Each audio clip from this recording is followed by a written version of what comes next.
official round. Welcome, everybody. It's your boy, BradElBard, and today I am joined by the powerful titan from Saga Jiu-Jitsu, Alex Myers, what's up? joining me on the mic as well. I got Kyle Myers as well, the man. What's up? The legend. And we're going to be doing some fight companion stuff for Art of War. Going to hopefully bring a couple other guys over to the hot seat accordingly as well after the fights.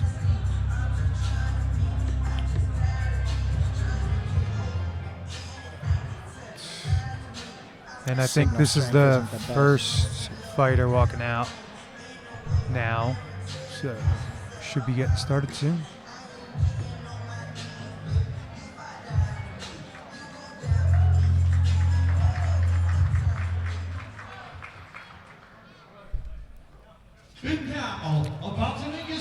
Wi-Fi.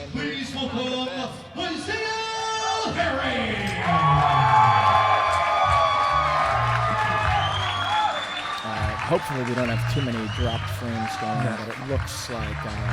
Seems to be a good turnout from the Grindhouse crew for Isaiah. He had a nice pop walking in. It's funny, you think like regional MMA, that's got to matter so much, like how many people come out to see you and who gets more hype, and you know, like fighting in front of the crowd if you have more support. Yeah, I was talking to Mike on my podcast about that, and it's pretty interesting. I think you get a lot more respect from the fighters too. They were very mature last time. Not too much bullshit out of them, like that you see the UFC guys doing and stuff like that. You know. Well, those dudes kind of established their personalities, and they have a ton more experience, so they kind of can be a little bit looser. Like a lot of these dudes, you know. I think right now we're looking at 2 1-0 fighters. Maybe one is 0-1. I don't have the records in front of me, but I mean, like as you evolve, you kind of like get more comfortable and you can be more of yourself. 100%. Yeah, I think so much of it is like nerves when you're just starting, you know. 100%. Unless that's just your personality to begin with, where it's going to come through no matter what. But they also don't really have a platform to say it on, which is kind of something Art of War does well, is give these guys, when they're Amis, a platform to talk from. Yeah, I definitely agree, and I'm happy to be a part of that as well. Kyle, Alex, in your opinion, like I don't know how much jiu-jitsu you competed before you did MMA, but what do you think the dynamic is? Like, what's the main difference between, like, you know? This is way worse. This is way worse. This is way worse. Nah, but there's nothing like it. So it's like the highs are the highest high, and the low is the lowest low. Yeah. But I mean, so we got a debuter in Piper. So black and red is debuting. Yeah, that's kind of the thing, is like jiu-jitsu, you know, your first jiu-jitsu matches, maybe, you know, you're going to lose and nobody sees it or whatever. But here, your first fight, you get knocked out. That's no different than getting knocked out in your 20th pro fight. You still got to get knocked out in front of all your friends. Yeah, dude, it's rough. Yeah, that's rough no matter how you slice it, wherever you're at in your career. I couldn't agree more. You don't get less knocked out. Brad, good job setting up this camera because we already can't see the cage with the people standing in front of us. Yeah, for real, right? I made that mistake last time with Eric. We were standing looking, but we should be in good shape now. All right, so we're about to get the start of first round here. We got Keith Peterson in the cage. I wish they told you which gyms the guys were in on the card, but that's card time. I could look into it. All right, here we go, first round. All right, glove touch.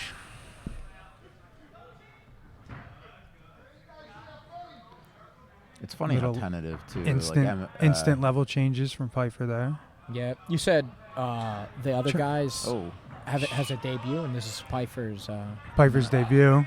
Oh, he was telegraphing the takedown with all those level changes, and he got it right away. So, I mean, he knew where he was going with it.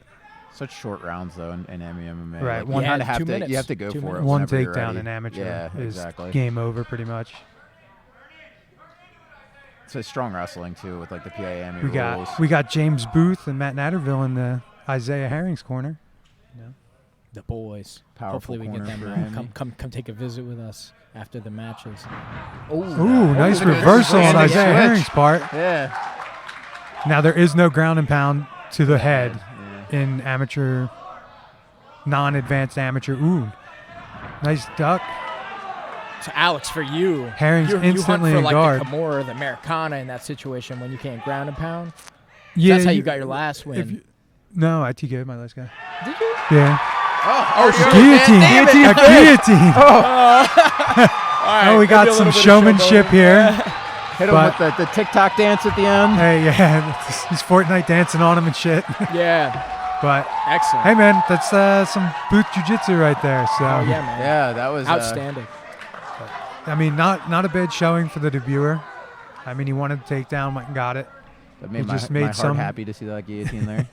He just made some first-timer mistakes, and you know that's what the amateurs are for, is to build your experience. Of course. Don't sweat the record too much, and you know what? Good on him because he didn't take a lot of damage. He can fight again very soon.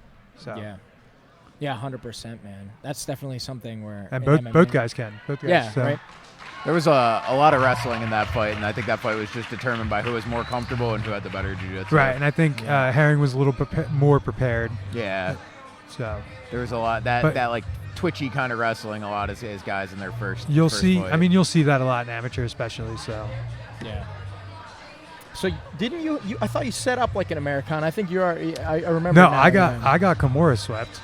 Oh, okay. And then I butterfly swept him. Then I was hunting a Kimura from top crucifix, and then eventually I was able to weave up his arm in my legs, and spladle out his far side arm. Yeah, and you were just I was just going with elbows fists, and hammer fists, and you know, actually Keith was the ref for that fight, so that's awesome. Did he smell like cigarettes and booze? That's not a real thing. He's a great ref, good guy. Nice. Oh man, they brought him back in because he left. They're like, no. Oh yeah, you don't get to leave. Yeah, you don't get to leave. He shouldn't be disappointed with that. It's like, it sucks to lose. His debut fight, right? It sucks to lose, and especially when you get danced on at the end. But you know, it's your debut fight, and you know you want to win every fight, obviously. But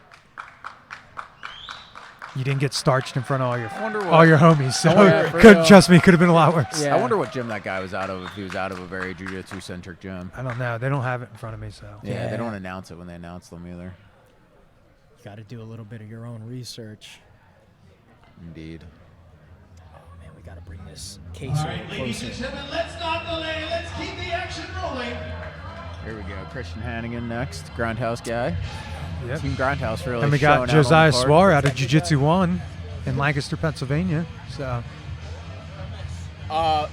Guillotine just happened right now. Yeah, it's pretty good. I don't know if you guys met, but this is Big Evan, the guy I brought to your guys' gym. I'm Alex. Nice to meet you. What's up, Big Evan? Nice to meet you. What's up, Evan? I remember you. You remember me? Yeah, because we rolled. Okay. I trained with your cousin. Whose cousin? Yours. Jared. Oh, Jared. Oh, I'm like, I have a cousin that trains?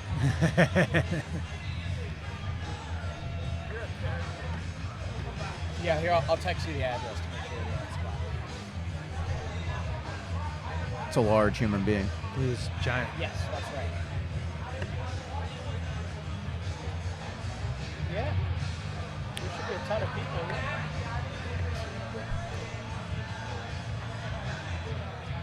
Yeah. Go around the side. Yeah. So if anybody has never been to fights at the Newtown Athletic Club before, we're actually in like their soccer pole barn. Yeah, you're so the fighters warm up on a top level and have this crazy long walk down a flight of stairs and then through the crowd into the cage. So it's actually quite a long walk. It's kind of like eating in a restaurant with an open kitchen. Like you could see everything they're doing. That's got to be kind of stress-inducing for a fighter. Like they don't have anywhere to hide out. Yeah, I mean there's no barriers blocking off the crowd from viewing them. There is one separating red and blue up there, but it's pretty much open for everybody. Yeah, this is a very different environment than seeing fights at like an arena or a gymnasium or any of those other places. The old Armory. A bowling alley. The old Armory. Southampton Road Armory was a good spot for fights. It was a dope fight spot. It's a good spot. Great seats.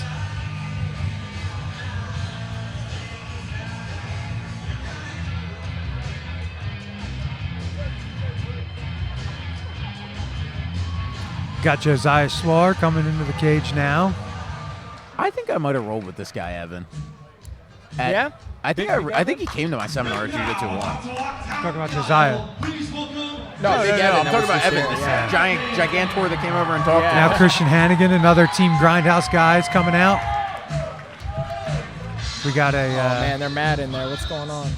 We got People a getting yelled Greg Serb in the cage, Oh, no. taking a look at something. The law is in the cage.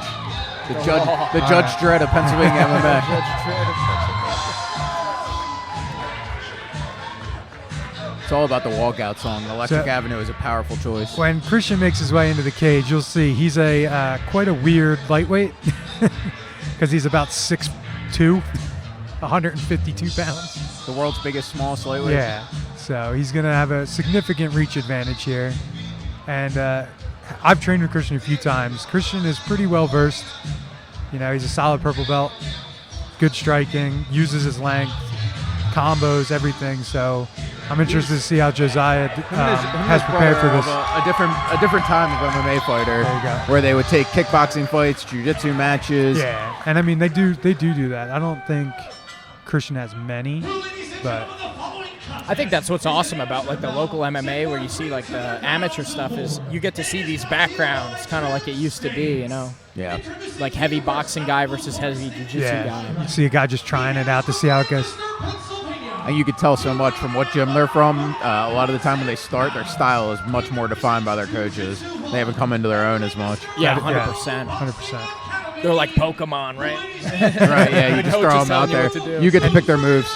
And you'll see as we advance, like you'll see these guys that have a good connection with their coach. Their coach will be playing them pretty much like a video game from the side. Yeah, it's a lot like coaching jiu-jitsu, what you try and do with your white and blue belts. You know, by the time they hit purple belt, they're dangerous and they have their own game, but 155 pounds. He comes to us undefeated at 1-0, and he represents Grindhouse MMA. Ladies and gentlemen, this is how much do you think the shin guards change grappling, Alex? A lot. But In what way? again, because well, it's harder to throw your hooks in. It's easier to clear the hooks because you can't get as good of a lock.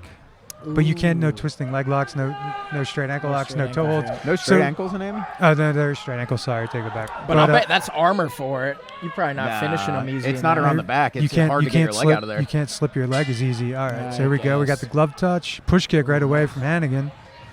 Swar presses right into the cage. Ooh, beautiful. Hannigan dunk. trying to set up a guillotine. Swar staying crossbody. Oh, he switched to an anaconda.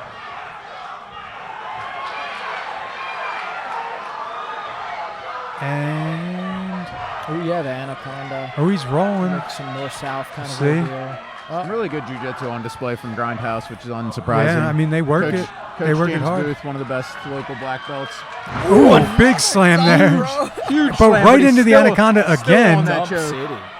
So Hannigan's sitting up now. now. He's up. He's got some pressure. He snaps him. Let's see if he can finish it. Josiah's staying. Man, you really got to put a He's lot rolling of right to his pressure back on and top. defending pretty well. So many guys will just smoke their arms out with these front headlock chokes, though. Let's see. That was pretty rough. It's like, He's oh, out of he's there. setting up a razor arm lock here. Oh, Going high. Hannigan's in the. Is he going to switch to armbar? He switched to armbar. man, Ooh, wow. Hannigan with the slam. Yeah. Man, Was that legal on the head? That It is was a legal little- because yeah. as long as it isn't directly spiked on the top of your Yeah, head. fair, this is fair. a crazy exchange for the first minute of a fight. Yeah, I mean, you got to go hard. It's a sprint when it's 2-minute rounds. Yeah. So. And you know, I was Oh, he's stepping over again. a little bit hard for us to see at the angle we're at here. But this is some pretty impressive jiu-jitsu skill. Both guys from really solid jiu-jitsu teams, though. Like we were just talking about, their backgrounds are really defined by their teams. Where's the other guy from? One's Grindhouse. Jiu-jitsu 1, Josiah Swar, Which is another, who's in the another black school shorts. that we're familiar with. Sometimes. Hannigan in the reverse scarf right now, trying to step over. Swar with a nice peek out the back and right onto the Scarf back. style, One hook sweet. already in.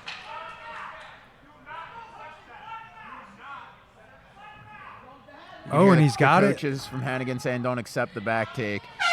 Time. That was a great first round. That was That was a wild first round for an I Andy think fight. you kind of have to. That's a hard round to judge, You're inside. but I think you got to go. I think you might have to go with Swar there because he took the back. Christian was threatening the Swar closer, ended the closer round- submission, but Swar had ended the way round on the more. back Yeah, Swar and had had the much two more big volume slams of takedowns. He had and a had good an armbar armbar. threat. Yeah. So I think you gotta go 10-9 Swar. That was tight though. I mean, I could definitely see it going either way. Nice, we're going into another round. Yeah, that was a action-packed round. So now let's see like the cardio from these two. We're talking about style clash. This is a classic clash of the two different builds of a guy too. One shorter, very powerful guy, and a taller, lankier. And you're seeing that a lot. Big slams from the shorter, more powerful guy. But he did good. Hannigan threw that push kick right off the bat, and he collapsed the space and got inside to keep him from getting out the range. He kind of threw that push kick without a lot of ill intent behind it. I think he needed to throw some hands in front of it. Throwing a naked kick probably isn't the best bet. There we go. Now he went hands first. So, ooh, nice knee. Nice tie clinch into a stepping knee there. Ooh. A lot of looping punches from Hannigan, which doesn't really utilize that range as much. Swar's in on the leg. Let's see if he can finish it now.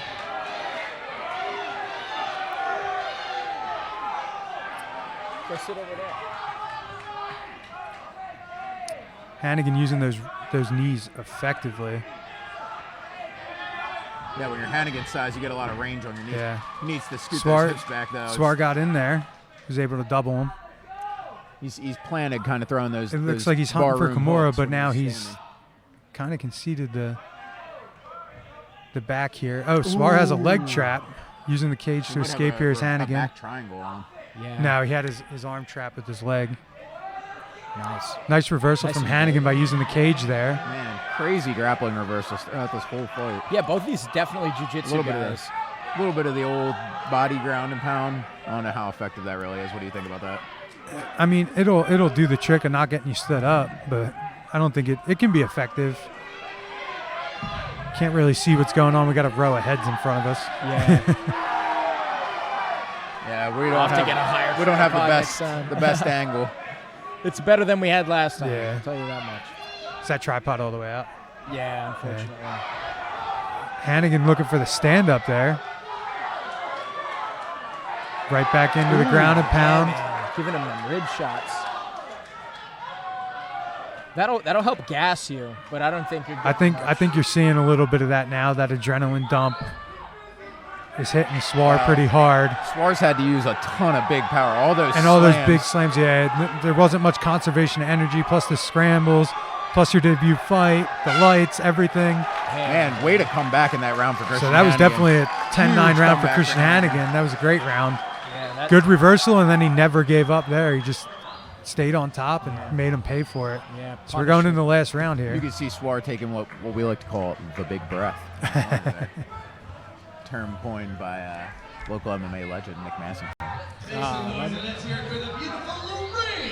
Shout out to Rat Pack Fighting Systems. Yeah, the OG. The OG of OGs, man.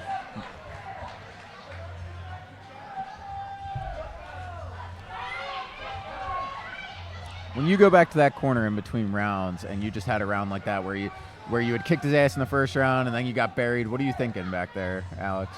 I gotta fuck this dude up. Yeah. You gotta. I mean, you're down. You're tied 1-1. You're not necessarily down, but do you want to blow your wad trying to fuck him up? I mean, well, it depends. Your coach should be talking you through making sure, correcting mistakes, letting you give you the game plan, and really keep you focused. That way, you can catch that second win and come back and dominate this third round. So we'll see if they made the necessary adjustments. We see him swinging pretty heavy here. Low Hannigan kick. really starting Hannigan's really putting together those hands now. Oh, man. Swar's just ducking and throwing. You can definitely see the labored effort from, like you said, that adrenaline dump. Hannigan's now picking him apart. Man. Got him on the cage. Oh, hopefully we can get it. Oh, he dumps him again. So that was just Hannigan getting a little overzealous, looking for the finish there, which, Hannigan needs to learn to put those hips back on these takedown attempts. That's what's really killing him. Oh, and Swar's on the back. No sprawls. He's too high. He's a little too high here. Hannigan's hunting up top. As he falls off. And as he hunts for the head, Hannigan gonna get that peek out from the peek out. There we go. I think he might have been trying for like a triangle. And we'll see if punished again. We'll see if Josiah Swar has enough gas in the tank to get back up or get back on top. If I'm Hannigan, I'm thinking maybe I just cut him and stand him back up. I don't think that's a bad idea. He looks like he has nothing left. He might be able to TKO him if he puts him on the feet. He definitely can't do it. With he's just laying there, really kind of constricted here, kind of helpless. So. But man, way to come back from that brutal first round for Christian Hannigan. That's a lot. I don't even think it was that brutal. It was just. It just looked very impressive due to the huge volume slams. They look good in the eyes of the Well, and there were judges. some crazy scrambles and stuff going on. So now these last 2 rounds have been all Hannigan. Yeah. But I think that, you know, as that guy getting picked up and slammed, you could get kind of gun shy because of the strength of your opponent. For that sure, didn't phase man. Hannigan at all. It didn't phase him at all. I mean, he trains with heavyweights. He trains with middleweights. He's like, he's in there scrapping. So he's. Yeah, Christian I will say Hannigan, this no though, fear on the mat. these are 2 well-prepared Amis. So Yeah. both of them definitely came to fight and weren't shy. I mean, No, these are 2 guys I'd watch fight again.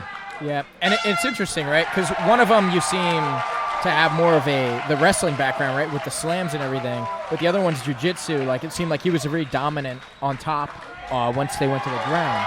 So 2 different grappling styles, which is beautiful to see. Got all a Team Grindhouse going crazy right now. Another big pop. So that's 2 W's for Grindhouse. Yeah, now? they're 2-0 right now. You got to make it official So here. we'll see. We'll see. I mean, we're waiting for the decision, but I would assume it's a 2-1 decision there, unanimous. So he might even clean sweep him. Let's hear the cards here. Yeah, that first But- round. That's awesome. Grindhouse guys are going fucking hard.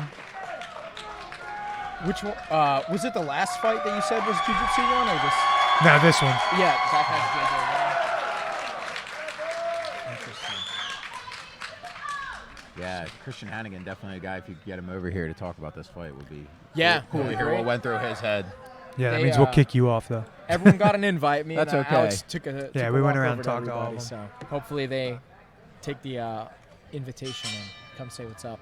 Ladies and gentlemen, first That was a fun scrap though, for sure. I mean, that's the amateur fights can be super entertaining, and that was one of them. So Yeah, doubt. sometimes it just looks like 2 freaking Wolverines going at each other. About 29-28 in favor of your winner by unanimous decision, Christian. yeah, so the judges saw 29-28 Hannigan. So I guess our assumption was right. Swar probably took round 1, and then Hannigan swept him in the back half. So Yep. that was a great fight.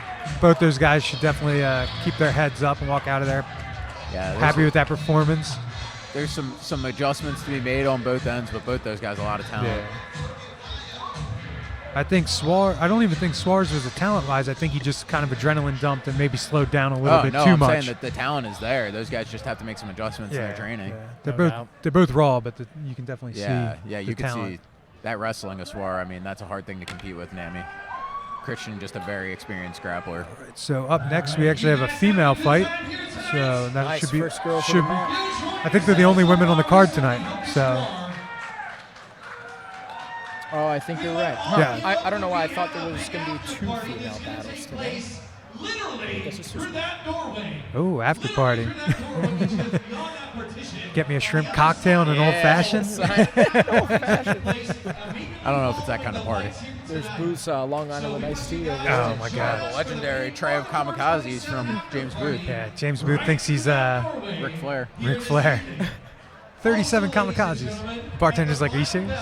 The Cosmopolitan, man.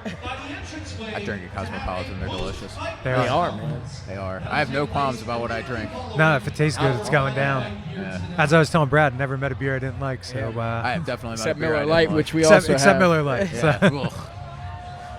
Coors Light, on the other hand. yeah, If we could get this podcast sponsored by Coors Light. 14 Coors Lights coming up.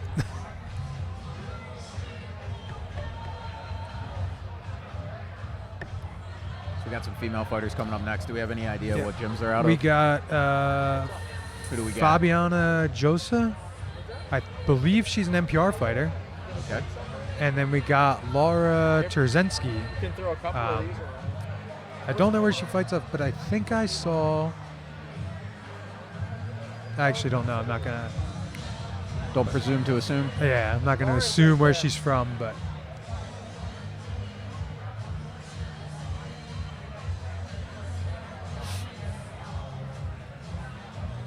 All right. So So Team Grindhouse 2-0. They could get the. They still got 2 more fighters two more tonight. fights and The fight after this is actually another Grindhouse guy, and then they have the main event, Sean Stefanelli. Pro fight, 140. Pro kind of fighter. an interesting weight class. Sean, a 140. big guy for 140. Yeah, I'm surprised he actually made it. Not gonna lie. Not that I don't think he couldn't make it, but I'm surprised he cut that weight. No, Sean's a big guy. Started his career at lightweight, muscular guy, powerful wrestler. And ladies and Giant gentlemen, goon. let's get the action rolling with our next contest. Fans, please welcome about to walk down the aisle. Down the aisle, like we're in a wedding. Terzinski. Oh, I did get it right. Hell yeah. What do you think the greatest walkout in MMA history is? Genki Soto. Oh, man. Why do you say that? Why do Is I? that the guy, the striker? No. Oh my God. Yes. That dude rules. That's any of you, KSW. if anybody listening is interested in the greatest MMA walkout of all time, find the guy that drove a tank into a KSW fight in Poland, and it's the best thing ever. I think Mayhem Miller throwing out money with his own face on it was pretty great. That's pretty good. Genki Soto with the Bushido or the what are the Kabuki dancers, and he was in the whole like getup. Genki Sudo, he was doing TikTok dances before they existed. Yeah. So I think that might be one of the best ones ever. You know, Anderson Silva's Michael Jackson one. Yeah. Mayhem Miller is the reason I got into MMA. That or like that makes jiu-jitsu sense. Least and shocking fighting news of and all today. that. That makes sense. Yeah, because I watched Bully Beat Down. I love that I was show like, so much. we're the same age, so that was Yeah. definitely like your early like middle school, high school. Yeah, 100%. Did you like that show? Yeah, it was fun. It was I remember they had Andrei Arlovsky on it Yeah. once, and I was like, what dickhead looks at? And I'm pretty sure this was like peak Andrei Arlovsky, huge beard, long hair. I'm like, Yeah. who gets in here and fights this giant Eastern European Wolverine? And it's like, oh yeah, I got a chance. I'm pretty sure one of the guys head kicked one of the fighters, which you weren't allowed He to do. did. He ended head up, kicked like, Jake putting him out. Shields. Yeah, Jake Shields messed him up. What an interesting concept for a fight or for a show. Yeah, I wonder how real it was. Absolutely. I have a feeling it was very real. Right. So we got that era of MTV. I don't think they give a shit. Yeah, true. Early 2000s was wild. So we got Laura Terzinski in the cage, and we got Fabiana Josa walking in now. Yeah. Alex, what's your definition of what makes a good walkout song versus a bad one? Do you like it? Do you like it? That's it. Like, so, if it's your song, I will come out to Tiffany's I Think We're Alone Now. Great song. It's a great song. Relevant. You know what I mean? But you got to pick what's important to you, man. It's you don't Fair do enough. it for anybody else. So it depends on who you are. If you want something that gets the crowd hyped up. Because that's what I'm thinking. If you get the crowd hype, maybe you're the kind of personality that, like, if people are cheering for you, you're going to have a better mental space. Yeah, speaking of walkout songs, and we were just talking about walkouts, ever see the video of Mike Perry put in that he wanted the Halo theme song? Like the, but they played Beyonce's Halo. And he's like freaking out as he's walking. He's like, oh shit, they put the wrong song on, but then he starts singing it, and he's going hard. That's awesome. Oh, dude, it's great. One of the fight, I think it was Rory McDonald. The UFC had the wrong phone number for him for years, and some random guy picked his walkout song for like 5 of his UFC fights. That's funny That's as hell. amazing. I got the box closer to us now. So. Oh, perfect. He had that shit. We running are distance drinking away. beers and watching fist fights. So Can't it's be nothing beat. better. Nothing better. Kyle, when are we going to see you on Street Beefs, man? Street beefs. You going down to Florida fighting the Pallet Octagon? Yeah, I'm gonna go train see that at one? the goat shed for my street beefs. All right, here we go. Oh, man, she is ready to go. She almost ran out there. I am 30 years old. I have no street beefs to have. Keith's cracking a little smile there. She heard Just that. try and like sprint at her. Did you see that? Yeah, they rung the call bell, and she took off from the cage. And they're like, no. Oh, that's funny. Yeah, she was I'm ready. pretty to just sure. go in. Dude, they're ready. Joseph, these are 140. So They're announcing the gyms that they're out of now. Curvana, BJJ? okay, No idea where that True is. Honor. True Honor. Yeah. Sure. Where's that True at? Honor. I have no idea. Okay, I'll buy that. Her opponent, out of the red corner to my NPR, left, solid team. she weighed in at 140 pounds. So 140. She represents NPR Endurance and NPR? Yeah. She hails from Allentown, Pennsylvania. You guys train with any NPR guys? Right here at 127. Stick it to Booth. Stick it with them grindhouse guys. All right, man. Your referee is Keith Peterson. Man, these girls look like the most ferocious people we've seen in the So we world got so a far. debuter versus a 2-1. Women's MMA, you do see some Terzinski- ferocity, man. I think women maybe don't get as many places to express that. So when they Yeah. get in that cage, they're ready to tear I each other's agree. heads off. So Terzinski in the blue corner is 2-1, and Joseph's making her debut. So a little bit of a experience difference here. That's a Joseph's pressuring right away, coming out hot. 3-fight gap in Amy is a big gap. So, ooh, Shook her a Terzinski little looked bit, yeah. sharp there.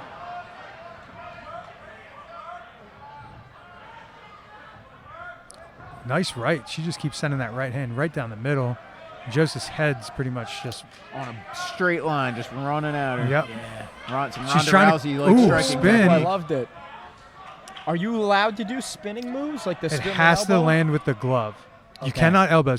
So for anybody that doesn't know, non-advanced rules in PA, you cannot elbow or knee, and you cannot ground and pound. You can't throw head kicks, and you have the shin guards on. You can't knee And to some the restrictions body? on the You can knee to the submission. body on the ground. Zoo's in the building. Yo, what up? Oh, the big dog. So she's getting. Good seeing you, man. Terzinski is just throwing and landing. Bombs.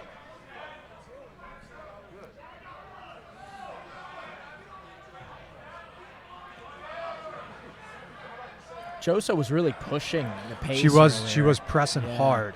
I think she was getting punished for it a little bit. She was too. definitely getting punished, but I mean, she's making her debut. She's aggressive. She's not afraid to be in there. She keeps getting hit. She got blood coming. She out of bloodied up Terzinski as Terzinski, well, but yeah. Terzinski just cracked her, and now she's piecing her Man, up. Now she's backing up a little bit. Now she's conceding backing the up, and Keith distance. calls it. Oh, That was a good call no. there.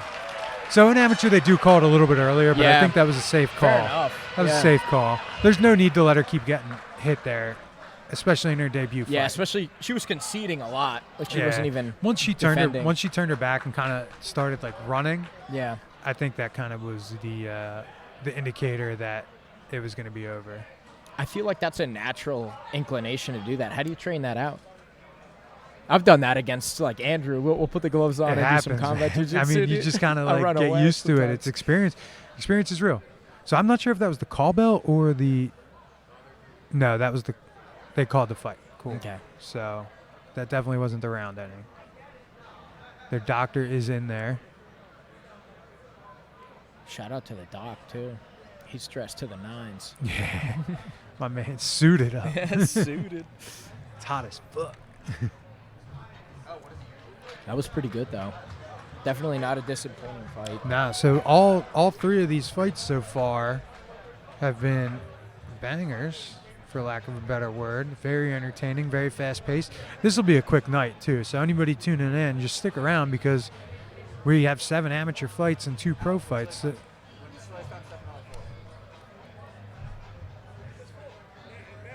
Yeah, just like 4 weeks ago. Like, yeah. Yeah, he's wild.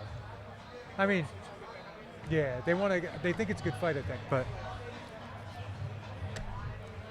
Oh, we got some inspection going on from the doctor. all right. So Making now they're sure the checking eyes out are both good. fighters. Looks like there was some blood.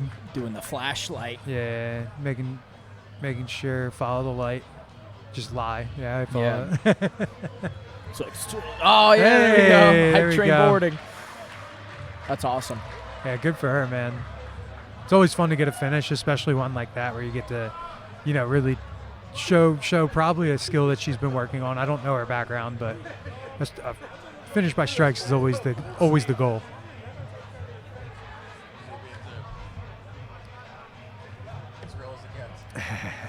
No doubt, man. So while we got a lull, what do you want to talk about, dude? Yeah, not too much, man. Let's talk a little bit about your last fight. Do you have another one coming up? I know you said, man, I'm No. done with this. No, but then yeah, so- you always kind of like have something going on. I actually got injured going into my last fight. I tore my hamstring. So I was training the Saturday before the fight. I was actually training with Zoo. Yeah. And it was like the last day. We were just kind of like moving. we were on a clinch, and on the clinch break, I ended up throwing like a push kick, like a Shawn Michaels Sweet Chin music. Oh, yeah. And my shit popped. Oh, no. I thought I blew my knee out. That's crazy. So I just dropped. Oh. I guess Terzinski's Albanian. Got the whole flag out. Albanians like go it. hard. Yeah. They go hard. That flag comes with them. Yeah, right. Yeah, that's rough. So what kind of injury would it take for you to say, you know what, I got to fucking call out? Surgery. That's crazy, dude. Surgery. A leg, yeah, it has to take surgery. Jeez, Yeah. man. I remember Yeah, Andrew had he had a fight coming up, and he like cut his own cast off because he had broken his arm. He's an asshole. Andrew is Andrew. Andrew's an animal, but like I'm 32, so I don't really got I don't have time against me, but I don't have time on my side either. Yeah, 100%. So, don't they say heavyweights mature in their 30s though? Yeah, I think most people do outside of the NFL, outside of basketball, outside of like those supreme athletic sports where like fractions of a second make you lose your job. Yeah. But I think in MMA, heavyweights especially, because speed's the first thing to go, but everybody's kind of slow. Yeah. So, but your 'Cause power, it's pacing the self, but your right? power is the Yeah, last yeah. thing to go, and then you get more fight experience. So I think you see dudes like, look at Alistair Overeem. You know, he's in his 40s, and he just had a title shot before he left the UFC, and now he's back to kickboxing. He just beat Badr Hari. So I mean, like, dude, well, even how old is Anderson Silva? He He's doing has boxing help now. That's crazy. doing that. Everybody, he has help. Steroids. Yeah, for sure. That'll do it, man. That extra T. We got a fresh set of batteries in this.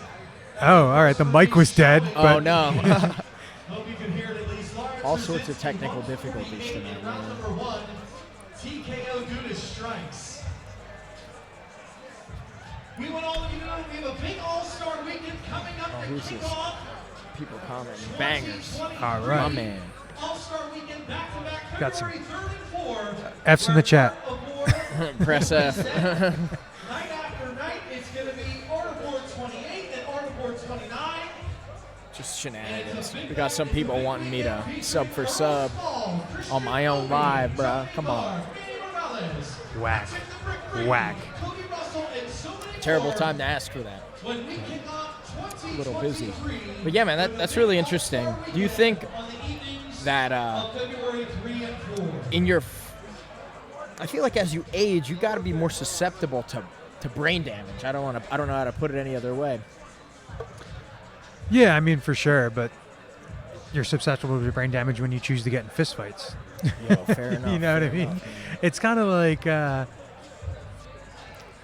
Ladies and gentlemen, Artboard 27 action you just accept it. I mean, Yeah. it comes with the territory, you know what I mean? down the aisle. I don't get in my car and drive it without expecting to have to put gas in it eventually. Yeah. You know, like, True. if you do otherwise, you're kind of an asshole. Yeah, for real. Or drive a Tesla, right? Or drive a Tesla, and then you're more of an asshole, probably. Oh, man. Yeah, I think the fact that a lot of you get to see like a lot of high-level grapplers get very far in pro MMA, and I think you can probably train and spar at a higher level of intensity with a grappling kind of foundation more than you can with a striking. What do you think? Yes, for the most part, but like most wrestlers' knees are shot. Like if you ever hear True, if you ever hear Kamaru Usman talk about his knees, he's like, "Oh, I walk backwards and have to walk on grass." Like he can barely he's like, "I can't really wrestle." Yeah, He's like, "My knees are shit fucked." yeah. And I think especially at the upper weights, you know, once you get past that 185, like you're talking about guys that walk around at 205, like Jan Blachowicz and Anklev are fighting tonight, and both of them have to walk around 230, 225. Yeah. So that's not a small person. Both of them are 6'2", 6'3". So, and then look at heavyweights. I mean, you see Tai Tuivasa fought the other night, and Sergey Pavlovich is like 6'5", 260, like 265, something like that, and has a six-pack. You're like, oh, Jesus. Yeah, man. But, and then Ty's weighing in 266, and he's got them giant Maori jeans, you know? So it's yeah, like, man. it's hard. Well, It's hard. crazy, It's man. hard to just Tuivasa say. fucking hits hard, dude. He does. He hits like a goddamn truck. I feel like people don't understand that when heavyweights hit, the amount of you were talking force- about hype walkout songs. We got some prayer chants. It sounds like for Anis Abdulev yeah, it's out of Grindhouse MMA. Yeah, man. It's a quite a tame song. Probably has a very powerful meaning to the fighter, right? So fun fact about Anis, I believe he speaks almost no English. Yo, so man. James doesn't corner him. It's going to be Matt and a translator, and the translator will be spitting out the words to him. That's awesome, man. I hope we get to see some sparks fly. And he's a Grindhouse guy, right? He is. And where's he from? You know? No he idea. is South American. I think he's. I don't want to get it wrong. Yeah, we're just. Yeah. Evan, he's from my gym. Yeah, right there. I'll talk to you later. I'm live right now. Yeah. That's my mom. Hell yeah. Yeah, it's her first MMA event. We got Mama Bard in the house. Yeah. Mike Bickings was kind enough to give me a spare ticket for this That's event. awesome. Thanks having me on the podcast. So shout out to Mr. Bickings. So I believe Anis is from one of the former bloc countries. I don't want to get it wrong, so I'm not going to say which one. Fair enough. But could be Turkmenistan, Uzbekistan. Oh, okay. One of those. Oh, okay. One of the stands. So it sounded like Hispanic music. So that's why I thought. It was in Russia. Yeah, I got you. But he is not Russian. Yeah. Oh, I should have guessed that with the last. That's cool. And the chin strap with no mustache. That Amish setup. Yeah, his teammate. Where's the opponent from, gym-wise? I didn't hear. Yeah, unfortunately. Yeah, so Stefanelli actually calls Anis Amish McGregor. That's awesome. Yeah. Oh, you getting them penetration steps to warm up. Tajikistan, that's where he's from. Oh, okay. Tajikistan. I knew I was going to get it wrong, but there it is. Yeah, good to know. I'll even take the notes. Tajikistan.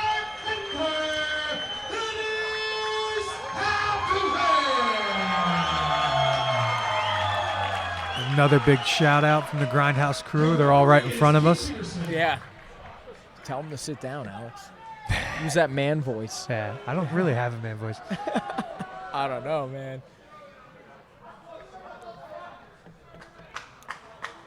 I think you got a good voice for your build. Bass. Nice baritone. Yeah. All right, here we go. Nice starts. Kind of patting each other around here. Ooh, man, he wanted a Anis big old is an haymaker intense young man. He throws heat. Yeah, man. Jesus. And he just doesn't really care. Have you sparred with him? I've never sparred with him. He's under 30 pounds. I don't know. You can do light sparring. I've seen him train a bunch, and he can wrestle, he can swing, he can Ooh, we got a nice inversion here. We caught an arm. Nice arm bar. Ooh, he gave it almost. I don't know what he has left. It doesn't look like it's there anymore. Yeah. Looks changed like the setup. Conceded the pass here. I think he was trying to go for maybe a stand-up, and he just kind of ended up out of position. Here we go. Yeah. Now he's working his way back up. Here we go. Excellent recovery. See if he can dump him now and get the takedown, or if he separates and goes back to throwing. Oh. Nice guillotine going on there. He needs to step over to the other side. He's on the wrong side here. You want to be opposite side in the guillotine I'm going to situation. throw Kyle's handle in here. So, oh, man, yeah.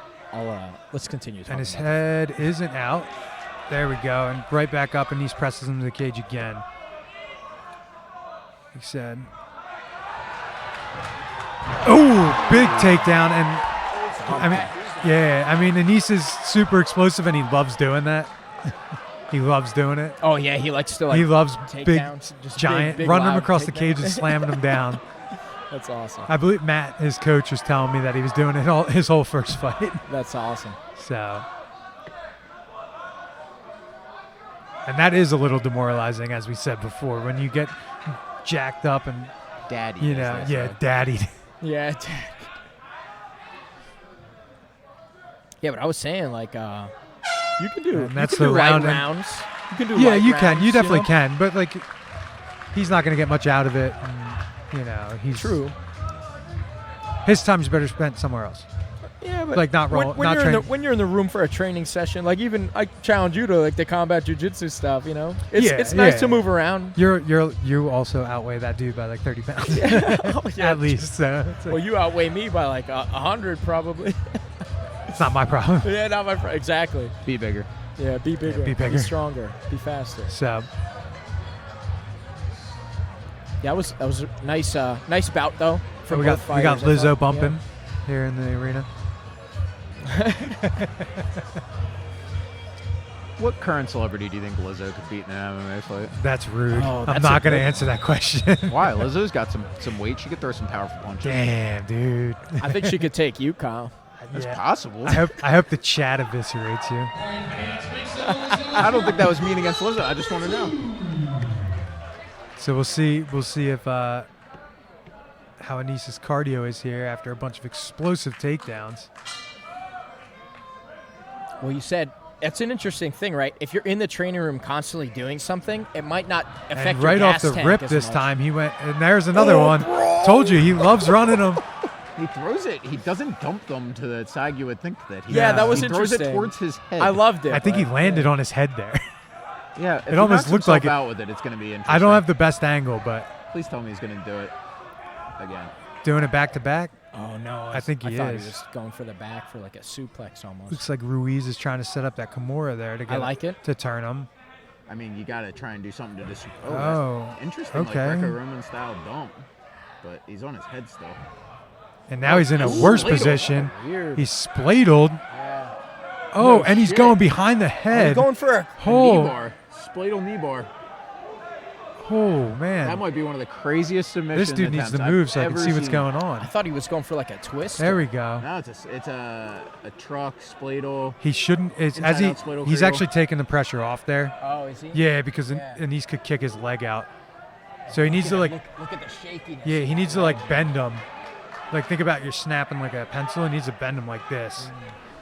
Oh, I see what you're saying. You're breaking it from the Right, side. and not as he from the as he top. moved his leg, it was like alleviating the pressure so his leg could come back out. Yeah, you want that pressure to be, when you go into that position, you want that pressure to be on the groin, not really on the leg so Yeah. much. Yeah, You're kind trying of to- like when you're doing like a cross-ashi heel hook. Right, you're You trying to wanna get push Bravehearted through. there. You know what I Yeah. mean? When they pull him apart. Put him on the racks. So this is that's the problem with those big explosive takedowns. Extremely unconventional. Sometimes they put you in Although terrible he's in crucifix position. now, where that guy, I don't know why that guy's Now he's holding in on to that Kimura. crucifix. We just saw this crucifix position used at the highest levels. Zhang Weilei won her belt back with a crucifix choke. Yeah. Nice is back up now. See if time. Great What a- recovery, honestly. Great recovery and way to weird take round. that big takedown and turn it against them. Yeah. Turned it into a weird. But I mean, it won them the round, so now they're at an even Sure 1-1 did. now. I would. You know what's really cool about that too, because he was threatening getting Those back unofficial up scorecards and- are not tied 1-1. Yeah, for sure. This is all opinion based, but he didn't get punished with strikes too much because he was always. There was no way to threatening. punish him with strikes when you can't punch to the head. Yeah. If you get fair. spladled out like that and the guy can punch you in the head, he's just going to drop elbows across your face the whole time. And they probably would have called the fight. True. So Oh, you don't want to sponsor that. it's up. No, yeah, no, Yeah, no, you gotta pay us money. no smokeless tobacco sponsorships. Shout out to Saga Jiu-Jitsu. I have them as an honorary sponsor this time, but we're about to watch another match, and I can go into why Mike Zuckerberg sucks. Indeed. I will be happy to join that conversation. Yeah. All right, here we go. Ooh, all right. Shot up from Ruiz right off the rip. Abdullah does a good job sprawling out Oh, and nice. makes him pay for it with a Yep. hook. And he gets Okay. he's in on the legs, driving to the cage. And he's got him down. See, sometimes the less explosive takedowns, the better option. That's an interesting choice. He keeps leaving his head on the side, and every time Ruiz is doing a very good job of trapping it. Yeah. Ruiz is a crafty grappler, man. Yeah, I'd like to he's- see what his jiu-jitsu background is. He's got definitely got some slick stuff. And you see that lock? He's going for like that 100%er sweep almost. Yeah. Okay. Some- it looks like we have a guillotine. Oh, and now a from guillotine, Ruiz. Another and guillotine attempt. from Abdullah is Team Roundhouse. right in the guard, so Okay. he let go. The problem with that guillotine Interesting attempt, he didn't spot. wrap his legs around Yeah. at all. You can't just use your arms. Wrap And your legs. push Abdullah away is with the leaving his legs. head down to the side and pops it out again. Bury it in the center. There you go. Yeah, So his might have to corner's hit him with yelling. the, John Danaher, why are you ignoring 50% of your body? You got to use your legs there, bud. So now he's stacking them up. Not bad, not bad.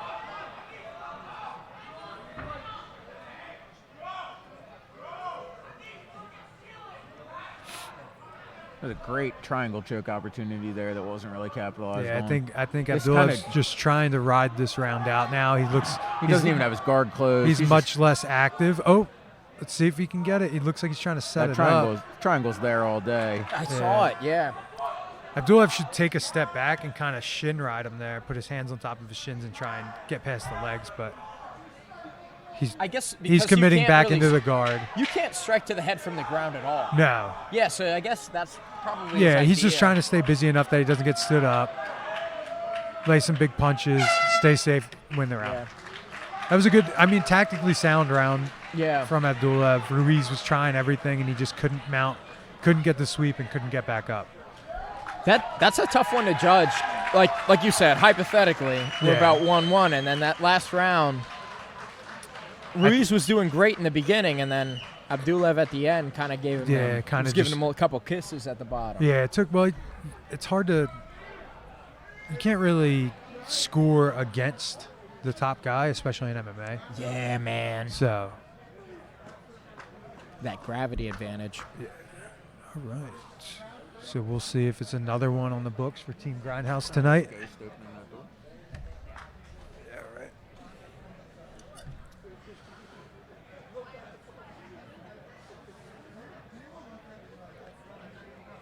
You know one thing about being over here? We're kind of shoved in this dark corner. I like it, though. It is That's nice, why but I put the I feel like lights the fighters forgot. Yeah. Because it's like we're shoved over here. Oh, yeah. No, they know where we're at. Usually, like, if you think about it, how many fights have we gotten through? 4? 4, yeah. After Honestly, your up on fight, that balcony would have you been a probably want a dope couple spot. minutes to hang out with your team You do. before You want to walk change, over to the guys. stop sweating. You know, with See your with the homies, beers. kiss your girlfriend. I didn't start getting people last time till like halfway through. Get a whiskey So, in, yeah. Well, I'll get a Corona. And How good is that careful. post-victory beer? The best. Is there a better feeling after you just massacre someone than drinking a beer? No. I believe it. Shotgunning one in the parking lot Shotgun one in the parking lot with the boys. with all your friends. Especially if you're like me and Alex and you take those long times off of drinking when you're training. So you haven't had a beer in like 8 weeks. Yeah. Yeah, man, it keeps the withdrawal off. Yeah, Or, the I mean, withdrawal. the tolerance, I mean. We don't have Cuts the problems. edge off. Cuts the edge Brad's off. assuming I things. said the wrong word. Ladies and I'm sorry. gentlemen, let's Don't hear beat me it up. for This podcast brought to you by Horse and Finish. all 3 rounds. All right, so now the official decision. Let's see if it matched our guess. To the judges, scorecard we go. Judge 1 scored this bout 29-28. Seems like we're going to Judge split one, this 29. decision. 28. Scored this bout 28-29. You judge 2, 28, Judge 29. 3 scored this bout 29-28. Judge 3, In favor 29, of your 28. winner by split decision,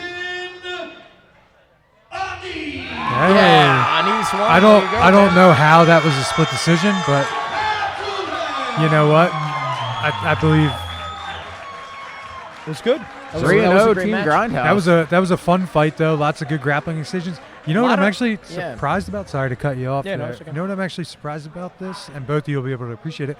The grappling that has been on display has been pretty good tonight, which is usually not the case. Yeah, technical Yeah, exchanges, the, right? We're not seeing grappling any. level can be a little abysmal. Yeah, Yeah. but that's what I'm Regional saying. MMA. Like tonight, Yeah. it's been pretty fun. It might not Yeah. be like super technical, but it is good exchanges, lots of Yeah. shit happening, activity, and they're going for submissions in there. Yeah, I mean, that think, third round there was a everyone little loves dull, a but- knockout, but we're definitely. I think the exchanges are pretty good. Like I was saying earlier, you're seeing different styles of grappling You are. on display, which Yeah. is really cool. Yeah, powerhouse wrestlers, some crazy kind of jujitsu, even some funky jujitsus, maybe it's like some 10 Planet style stuff. Yeah. Got it. Yeah. Well, the last match we had a guy from Moser's Mat Club do like an inversion for a knee bar, and I was like, I was shit. losing it, dude. I was like, holy shit. That's We a- saw some super high level jujitsu from Eric Naples at one of these Art of War cards. Yeah. I think he was a little rules limited by the PA amateur Yeah. rules, but Yeah. He entered backside 50-50. I think the Yeah. guy he fought His was fight Brandon tonight. Bohannon. Yeah. And yeah, we're gonna get to see Brandon again. That kid hopefully, is fighting out of Martinez, Yes. Brandon Bohannon, and he is talented. Yeah, He's taking good. out Eric is no easy good. task. Yeah, Eric, a and no crazy small high task level for sure. grappler. But he was prepared for everything. I mean, that guy is ready to scrap, man. Yeah, Will man. Martinez definitely has that kid ready to fight. Yeah, and that's I mean, you couldn't ask for a better local fight camp. Martinez producing guys in the UFC. Yeah. Producing a ton of good regional fighters. And really, really solid jiu-jitsu out of that camp. No doubt about it, man. I haven't gotten a chance to roll with them, but I did visit Martinez BJJ, and everyone in there, I was saying to Alex, the style of jiu-jitsu that they have is that which, if striking was allowed, I'd be fucked in so many of the positions they had. Well, it's funny when you train with MMA guys. I was training at a great MMA gym down in Fort Walton Beach, Florida, and those guys had a very powerful top game MMA-based style. Just leave that out. Thanks, man. Cool. Beers are flowing. Beers are flowing. Sebastian in the house in the background. Yeah. Got our official beer boy wave high. Yeah. Purple Belt Power. Oh, here we go. The whole Grindhouse What's up, crew. man? You want to come chat? Yeah. All right, Kyle, can I I'm bump gonna you slide off? out, let some of these Bump, fighters get a chance to talk.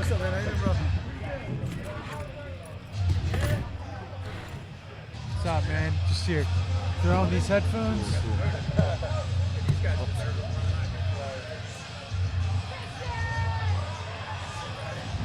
All right, we got Isaiah Herring. He was our first winner of the night from fight number 1. Isaiah, I got your name right? Just checking here. Yep. That's Awesome. Yo, welcome to it, man. First and expedient win of the night. Yes, Tell sir. us a little bit about it, man. My plan was to go out there and be long, try to like crack him with a 2 early because I knew he was going to come in. He's a good wrestler.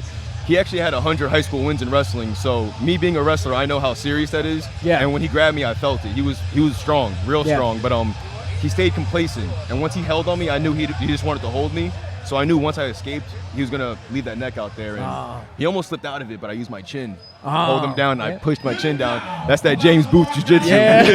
No doubt Yeah, that's about what it. we were commenting on that during the fight. I mean, you set up that guillotine great, man. You knew he wanted to take down as soon as he come out, and he was level changing hard. Yeah, real hard. Real twitchy. And I was like, I wonder when he's going to shoot. He shot, and you kind of accepted it, but you set up right away. So Yeah. it was really good on your part, man. Yeah. Yep. Strong grappling display for sure, man. Yeah. Can I get you a beverage? Water? Oh beer? yeah, water's cool. Yeah. You got beer? All right, so I'll take a beer. Hell yeah. Hell yeah. So just to interject real quick, we got this heavyweight fight. We got Cale Bundenbacher out of Martinez BJJ, and we got Sean Rufian out of Marquez MMA and Royal Striking. This is actually a fight that should be pretty good. Both these guys come from very good camps. Both these guys train hard, train a lot. So we'll see. It's the heavyweight fight, right? Pass some stickers to the man. Nice. Yes, this is a heavyweight fight. So hopefully Yes. we'll see some.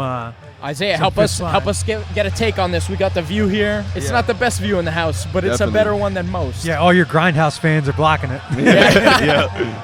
Nah, this is probably a better view right here. Yeah, man, it's pretty good. This is the thickest boys of the night, I think. Yeah, this is the heavyweight scrap. So Nice, be- nice. Are these guys strikers or wrestlers, if you know? both of them are strikers. Oh, nice. So it should be pretty entertaining, yeah. but we don't Knockout. know. I mean, they could break it. In a 2 strikers matchup, you might want to take it down. So Contest is brought to you by MMA News. It's like 2 trucks crashing into each other, man. I love that initial Yeah. clash that the heavyweights always have. man. it's Coach super Gage. fun. And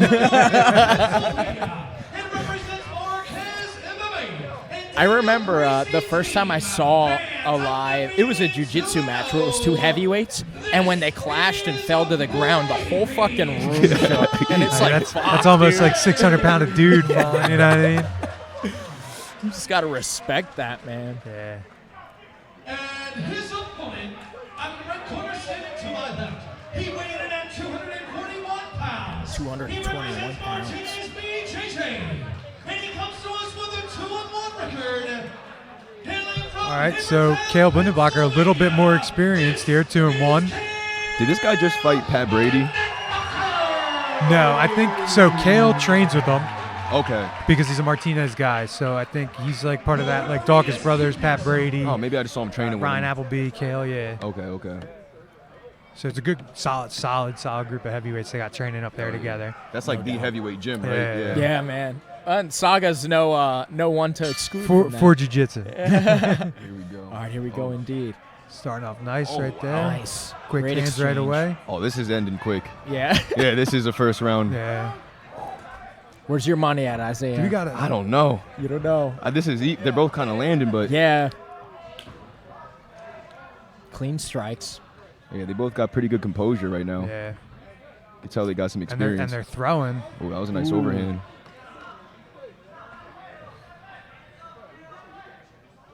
Fian looks like he's controlling the center a little better. That was a nice And that's jab to the Blindenbacher body. backing up. Yeah.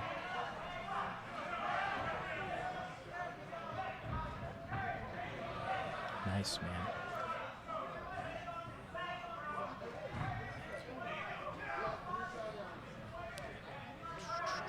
So, Alex, do you respect the striking from a heavyweight more than you might otherwise think a Yes. lower weight class? Like, you have to. So how do you approach? Bro, every knowing jab that- could melt you. Yeah, exactly. Well, so I'm curious, All right. what's your idea? Like, you leading with the forehead? Like, how You got to just keep the hands up, keep Yeah. it moving. Bite So you down. can see now both of them. Blue corner, Ruffian's doing a good job of staying in and out, head movement, constantly up and down, and backing Blindenbacher up. Ooh, nice. Just laid one on him Yeah, there. that was a nice jab right there. And he's controlling the dance right now, which lets him land more efficiently. So we got Blindenbacher throwing some knees off the cage right now. Looks like we're going to get a little bit of a grappling exchange. This is what we had on the podcast. You kind of showed me what to do from here. Yeah. We need to engage that far leg. So we got Yeah. the 10-second clacker. Yeah, blue corner won this round. Yeah, that was a good Yeah. round from him. He was definitely using his hands to keep him. Especially finishing up against the cage like Yep. that. That's what wins these amateur rounds. Yeah. No doubt. And that, I think a lot of that comes from the camp and just learning the game, and being Yeah. cornered well. Staying composed. So Isaiah, your match happened to go pretty quickly. Yeah. But what were you doing in your room to prepare to go the distance for all three of these 2-minute rounds that are sprints? So we just do a lot of sparring, a lot of controlled sparring. But as soon as we get to the wrestling, it's live. Like it's hard. Yeah. We wrestle hard. We do a lot of wall work. We do a lot of jiu-jitsu, honestly. Yeah. Like James is great. He really exactly what he said to do. That's how I finished him. I grabbed my hand and instead of just pulling up, I pushed it up. I grabbed Yeah. him, and Went that's to, what like, old school and high I heard, elbow? I heard him choking, and I was like, "This is it." Yeah. So. I usually don't even ever tap people in the gym though because there's nothing but killers at Grindhouse. Yeah, so of that course. was really I'm happy I did that. Yeah. That was I usually in the type to just throw my hands, but definitely happy Well, I it's did good. that. It feels good to get that submission win, Yeah. you know what Hell I mean? yeah. Hell yeah. Absolutely. It's no knockout, but it comes close. Yeah, it's it come comes close. close. Yeah, Comes finish. close. definitely As the long as next you get the best thing. finish. I feel like a rear naked So choke's got to be close Glove to a touch for knockout. round Yeah. 2. I did not expect us to get to the second round. Yeah, for real. The way they were swinging. And these aren't too. Both these heavyweights look tight, composed. I think Sean's got very clean and a approach style. Mm-hmm. Like every time he comes in, that hook Calculated. in the beginning was excellent. Yeah. Even now, he's very calculated about each He strike. keeps snapping that jab out. Mhm. Nice. Ooh. It's always filling space with it. This is an entertaining fight. This Yeah. is. These guys are getting after it. Yeah, not as much jiu-jitsu in this one. Yeah, nah. But it's heavyweights, so it's kind Yeah. of expected. This is what the people want to see. Yeah. Little Oh, helmet yeah. guard classic. I don't think he respects the hands now. He's giving him a little flick. Whether or not that is trying to shake off him actually getting stung by something or him just being like, you don't got anything, we'll see. But my man went straight helmet guard. So he's not afraid of getting taken down at all. What can you kick from here? You can kick anything but the head. Anything but the Yeah. head. Nice. Man, so leg kicks are legal? You can start Yeah. chopping Yeah. the tree down? Yep. If you see how blue corner is running into those leg kicks, he runs it and throws it. Yeah. Yeah, and it's he's pretty. really chopping them. Yeah, that has to hurt. Oh, God, dude. That's a Yeah. chunk of the leg. Where There's are a you nice away, look. man? Yeah, that was a Little low calf kick. kick. Yeah, those calf kicks suck. I mean, and you got shin guards on, so you can risk the shin to shin on the calf. Just start chopping them down. Yeah, you don't got to worry about that Silva.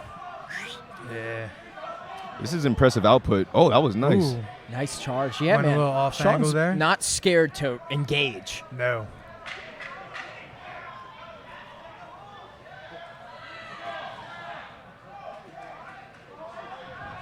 That's a nice kick. Constantly peppering like high and low, right? He's We got that filling- leg kick and the jab. He's filling all that dead space with something. So you guys got winning this fight right now.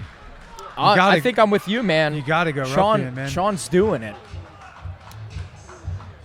In fact, I don't even know.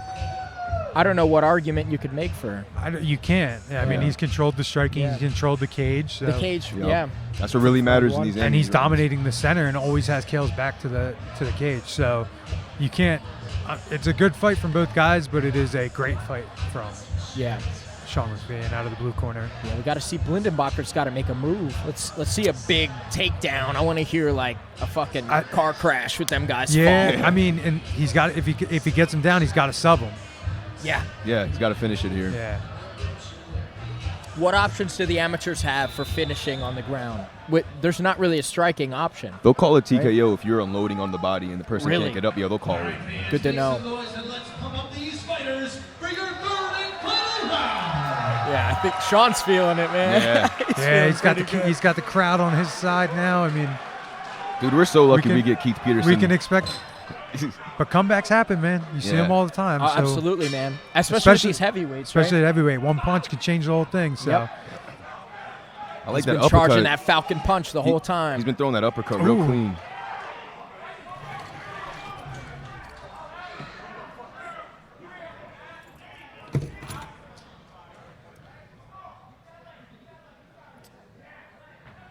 Very nice.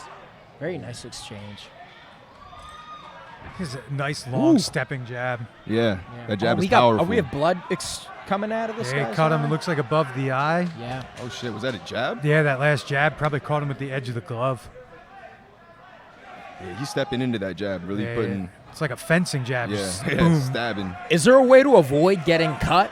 Like, do you guys know? I mean, obviously you have like the You Roll get cut with when the- you get cut, man. Yeah, try to roll with the punches. Don't get elbowed. with the That's the best way to not get cut. Don't get elbowed. yeah. All right, fair enough. That step to the side Ooh. and punch is nice. He does come off angle nice. Some karate style a little bit. Okay, nice little line drive uppercut. This is another thing with these shorter rounds that when you kind of up the striking volume, you can really take control. If Yeah. you're not going to grapple, because you land 15 punches and the guy's on his back foot the whole time, and then you're just filling all that dead space with a couple jabs and a couple hooks, and That's 2 minutes, right? It comes. There's 2 minutes right there. It's like I like that. We got a little bit of a a little bit of a. hit from that, but I think he landed a stronger one there. Sean did. Sean Ruffin. Beautiful. Yeah, man, he's long too. Yeah. He's not scared. He's to got very hit long those arms. strikes. Neither one of these guys is small. Ooh, Kale, that was nice. getting the takedown. Okay. See what happens. Just got to do it now. Jump on that guillotine. You got to jump on it. Just got the takedown. Gonna Punished like a body there's kick. much He's, time he left. should spin and take the. that's it. bro. Not enough. Unfortunate. Right idea, just a little too late. I Yep. think. I think he should have tried it in the beginning Mm-hmm. of the round and just tried his chances there. But you got to go 3-0. Right? Yeah, that's 3-0.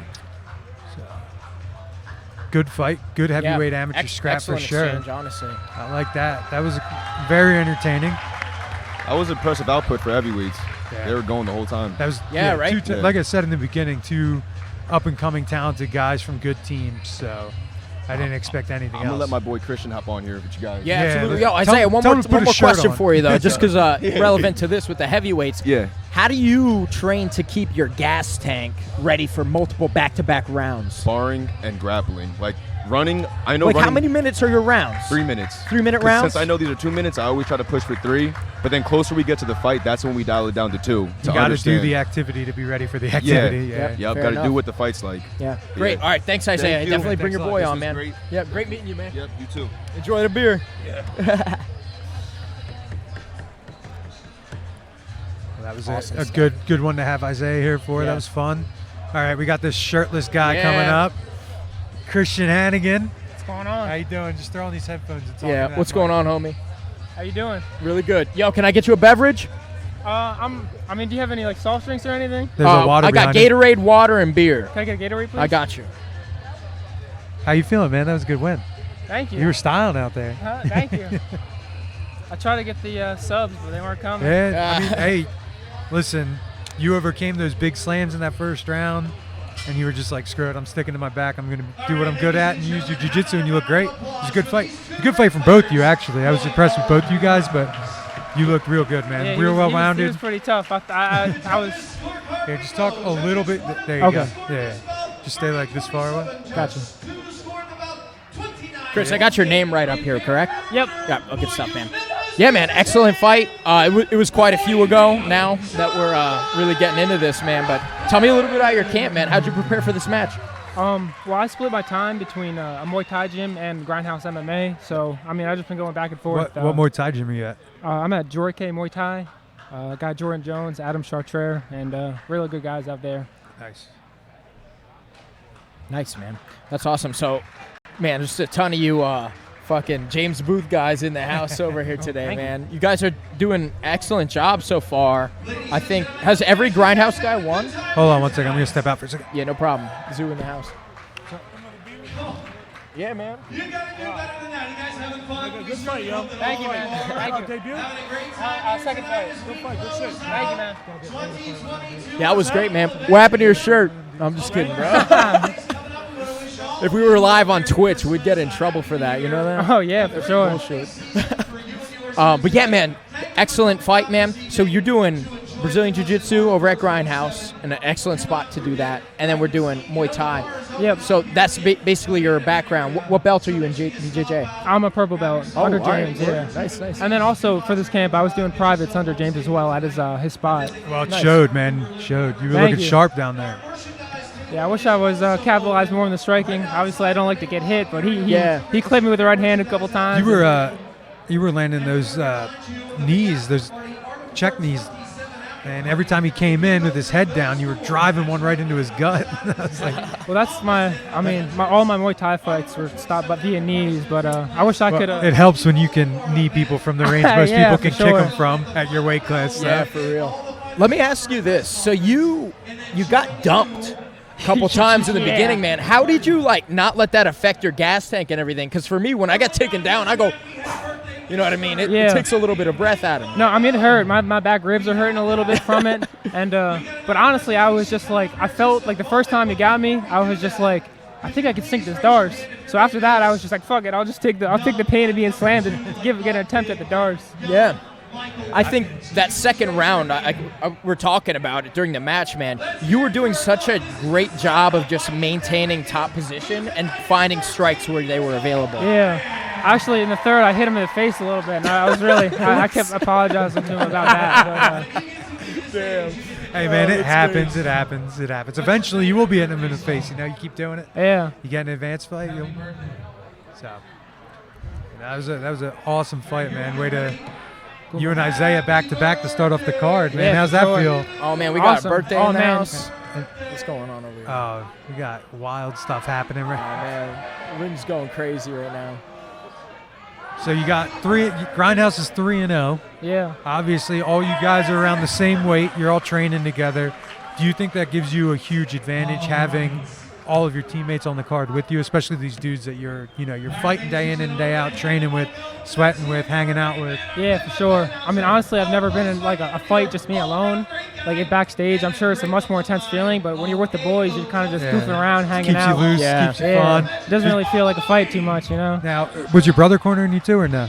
No, it was my Muay Thai coach, Atem. But he was back there. I was warming up with him. He's always great to have back there. That's awesome. I was just talking to your buddy Isaiah about what kind of rounds he's doing to prepare for this. What's your sessions looking like in the room to prepare for a fight?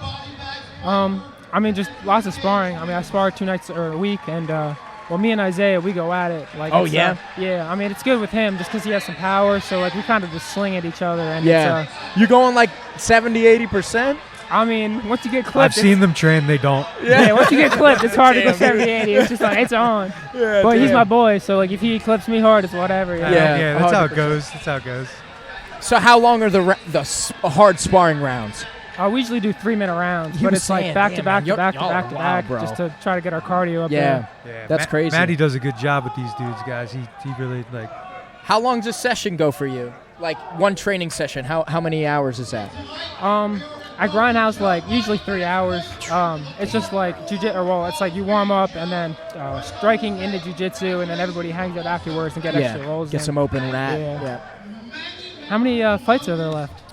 Not many. We got 4. Yep. 4. It'll be a quick night. Yeah, for sure. I'm really excited for Garbarino versus Bark. Oh yeah. Yeah, dude, that's gonna be a banger. Mike was telling me about that one. Is that an amateur fight or is that a pro fight? I think advanced amateur. That one. Advanced amateur. Yeah. John Garbarino apparently is quite the reputation in this area, according to Mike on my podcast. I thought he turned pro. He's had a bunch of fights. So. I mean, I think he's been wanting somebody to sling with, and I see this Burke guy, and this Burke guy throws wild. And he's ready to crack. Yeah, he has like 3 first-round finishes, I think. So I think it's going to be a really exciting fight. So we can only hope. How do you make 155? Because you are 6'3". I am super skinny. What do you walk around at? I walk around like 170 usually. Okay, that's not a rough cut then. Nah, that's not too bad. Yeah. Start picking up some weights and go to 170, man. I mean, that's the plan. I want not to 170, but just to get a little frame on me, you know. Yeah. How old are you 100%. now? I'm 23 right now. Oh, so you're super young, yeah. My man. Don't be awkward. It's too late. I'm already being awkward. Nah, he's doing good. He's doing good. He's chilling. Oh, man. I mean, you showed up with no shirt on. You couldn't be awkward. Dude. You had to establish dominance right away. Yeah. He's like, look at these guys over here with no muscles and no victory tonight. I'm just going to pop the top and walk over here. No doubt. What? Do you interview foreign people? Foreign people? I mean, maybe. Is he a fighter? We're not interviewing me. Yeah, dude, I'm good. Tell him to go in the ring first and then come back out. Win or lose. I'll talk to him. Oh, all right, man. Oh, man. Man, hopefully I Love get it. enough reputation one day where I have a booth behind the crowd. I can isolate myself, hopefully. We need the shithole bar cage so they can't throw beer bottles at us either. The tomato fence. You ever been in there? Go in a place like that, it's exciting. No doubt. So, Chris, let me ask you really quick, man. Are you excited to see any other matches, or did you see obviously Isaiah's seeing him win probably put you up like I'm ready to get mine too? Yeah, for sure. Especially like a first-round victory and like a sub with all that. Like, you wanted to top him. You're like, yeah, I'm gonna show you how to get this knockout, Isaiah. I was trying for it, but it didn't come. I mean, the guy was a real tough guy, so no doubt, man. Hats off to him, you know. Definitely. A lot of grappling in those first couple of rounds, man. A lot, like I can tell there's tons of jiu-jitsu background for the first 4 fighters there. Yeah, I mean, it's been Joe's in the Hall of Fame now. That's pretty cool. Yep. It's awesome. I think that was current UFC fighter Joe Pfeiffer in the ring right there getting inducted into the Hall of Fame. Yeah, it's pretty crazy to see like how many big names have actually fought for this organization. Yeah, There's man. quite a few, yeah. It's a feeder, right? Like this is where you go to make it. You got to fight somewhere echelons. before you make the show. So. Yep. It's awesome, man. And me and Alex get to be in the seat drinking beers, watching it. Yeah. I'll take it. It's great. That's great stuff. So what's man. next? How soon? What's the turnaround time? I gotta get my knee fixed. What the hell's wrong with your knee? Huh? Breaking news.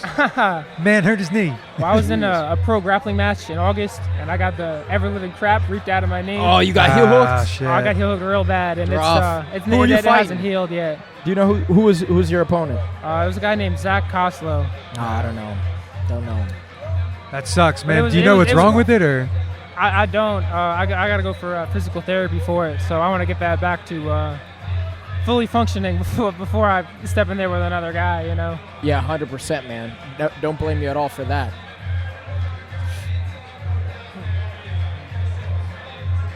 So do you have another match coming up anytime soon, Chris? No, I just got to rehab my knee a little bit before I get back in there, you know? Yeah, man. Well, I think that's pretty hard, man. I don't know how many dudes on the card are doing. Maybe there's like some dominant boxers or other jiu-jitsu guys in there. I don't know how many of them are doing high-level grappling matches and MMA, man. So that I commend the shit out of you for that, bro. Thank That's you. hard. That's hard. Stay hard. David Goggins. David Goggins sucks. No, get out of here. No, that's a one-of-one dude, man. Like, I love you can't turn yourself into that guy. I think I'm going to say hi to my family and whatnot. Yo, no problem, Chris. Thanks for Thank you popping guys in, man. for having it. Hell yeah, man. Yeah, man. Don't forget you got headphones on. Don't walk away and get whipped out. Thanks again, guys. Have a good night. Hell yeah, man. Take care, brother. Thank you. All right. Do we have any other fighters that want to come in here? I I'm just don't gonna think scope so. around. I was going to say, Not right now. I don't know about you, but I think it might be a good time to take a little break. I think it is. So if you want to go, I'll sit here with my brother for a minute. Yeah, and sounds then great. when you come back, I'll go pee. And then I'll interrogate Kyle about the whole new Saga Jiu-Jitsu Instagram page. Oh, the saga of the new Instagram. Sounds good. All right, BRB.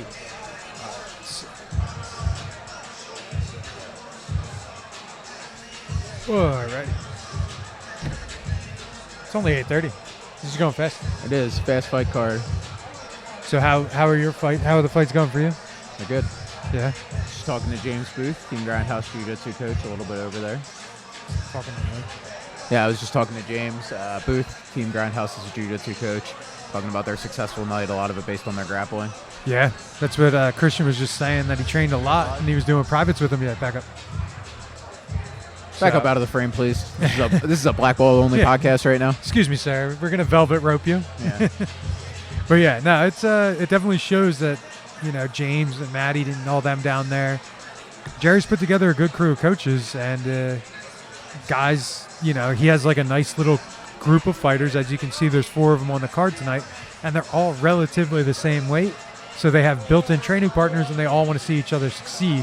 Yeah, we're giving a lot of attention to Team Grindhouse here, but, you know, they're filling out almost half this card. It's a 9-fight card. They have 4 fighters. So, you know, almost half, half of the fights have a Team Grindhouse guy in them. I mean, we could shift gears here, and we could talk about Martinez, because they have, what do they got? They got 2 of the fighters on here. Kale Blindenbacher just fought the heavyweight.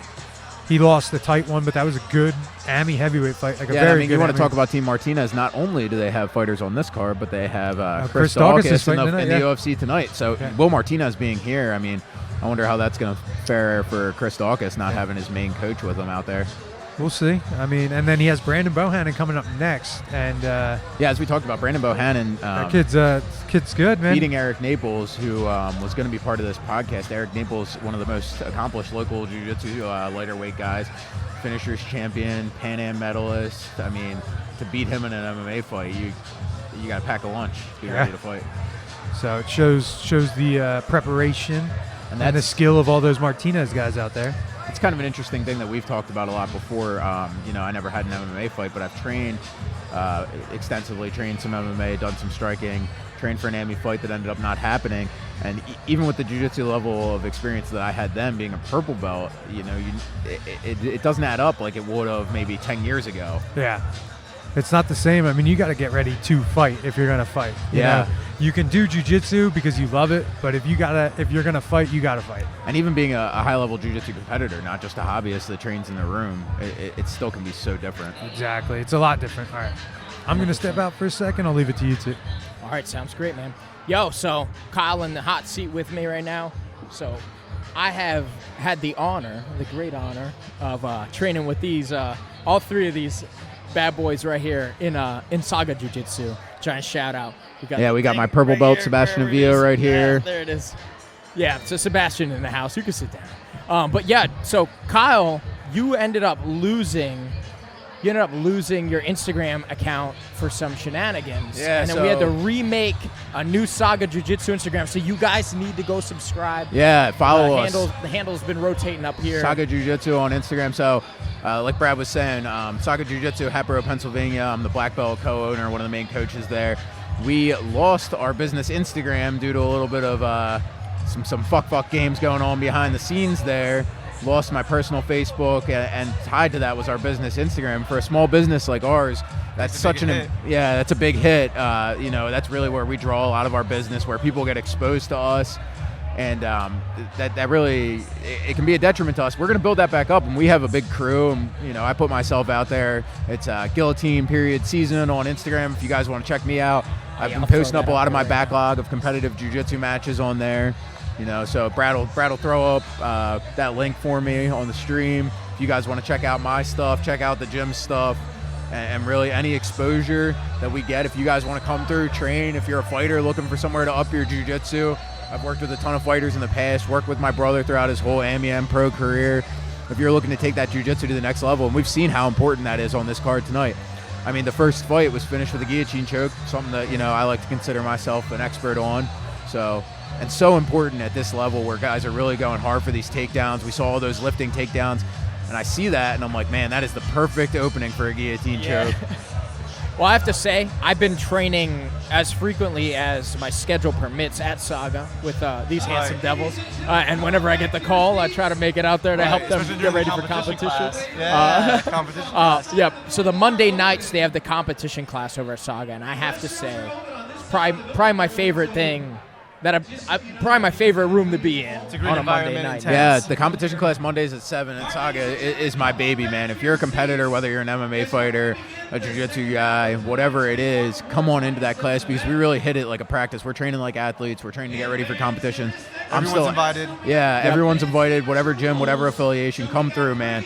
Because that is, we will make you better. I'm still competing at the highest levels at black belt. You know, so the stuff that I'm teaching, that I'm showing, the way that I'm pushing my guys is what you need to do to win at those levels if you want to advance. Absolutely, and something that I really love about the Monday night classes, I'll just say, from my perspective, is they're forcing. Like my cardio is probably my worst thing.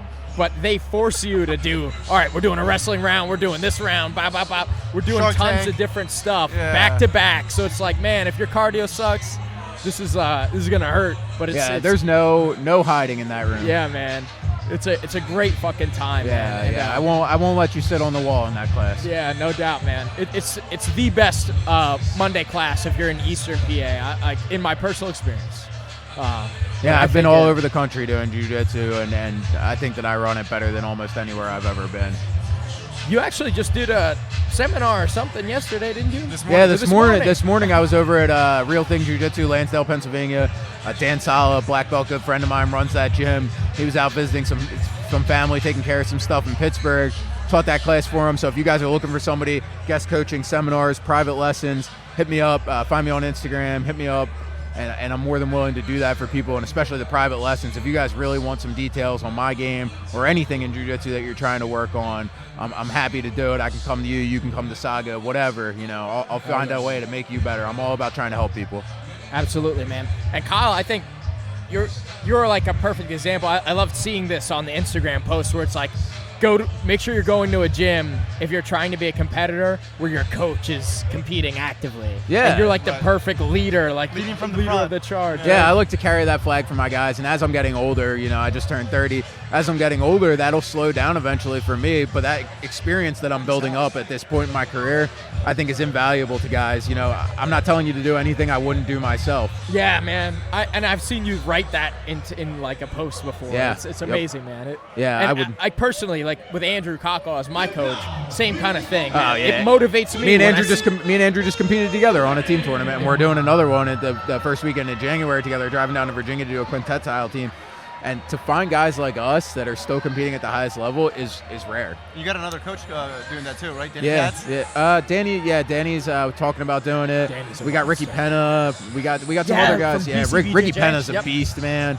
We're gonna be a tough team to beat, dude. We've got some other people in the works that have talked about filling out one of the spots on the team. If we get the team that we're looking at, man, I don't know who's going to beat us. It's going to be a tall order. I mean, I looked at that card, and man, like, it's stacked. It's going to be like fucking fireworks no matter what ends up happening. Yeah. But yeah, man, I'm super excited.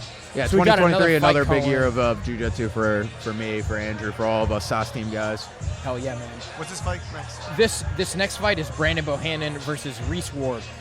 Reese, I believe, is in the ring at the moment. I met Reese up there, and I met Brandon on Instagram. And Brandon's actually who fought my previous co-host, Eric Naples, at Eric's debut fight. So this is going to be some fireworks. Brandon's got some very spicy hands, man. Very, very technical and very difficult to tip solid, over. Crisp boxing. That's a lot to overcome. A lot of dudes don't come to amateur MMA with a striking background, much less common than a jiu-jitsu or a wrestling background, and really, really hard to overcome, especially if they have crisp boxing. You know, the MMA limits the takedown, or limits the kicks, limits the knees, limits the elbows, but you can throw all the punches. So if you have solid boxing and you can use those uppercuts to keep people off you and the takedowns, Man, that's something that it's going to be hard to overcome. No doubt about it, man. And you see a lot of these wild looping punches being thrown by Amis. If you can send some crisp punches down the middle, there's a lot of openings. 100%, man. All right, man. And you'll see guys that have a I love that 3-minute rounds of war. You'll see guys that have a great style for Ami because they're such strong wrestlers, and it doesn't translate over when they go pro and they got to mix it up and put everything together. Yeah. Because they're getting check kneed as they come in. They're getting kicked in the head. Or choked, right?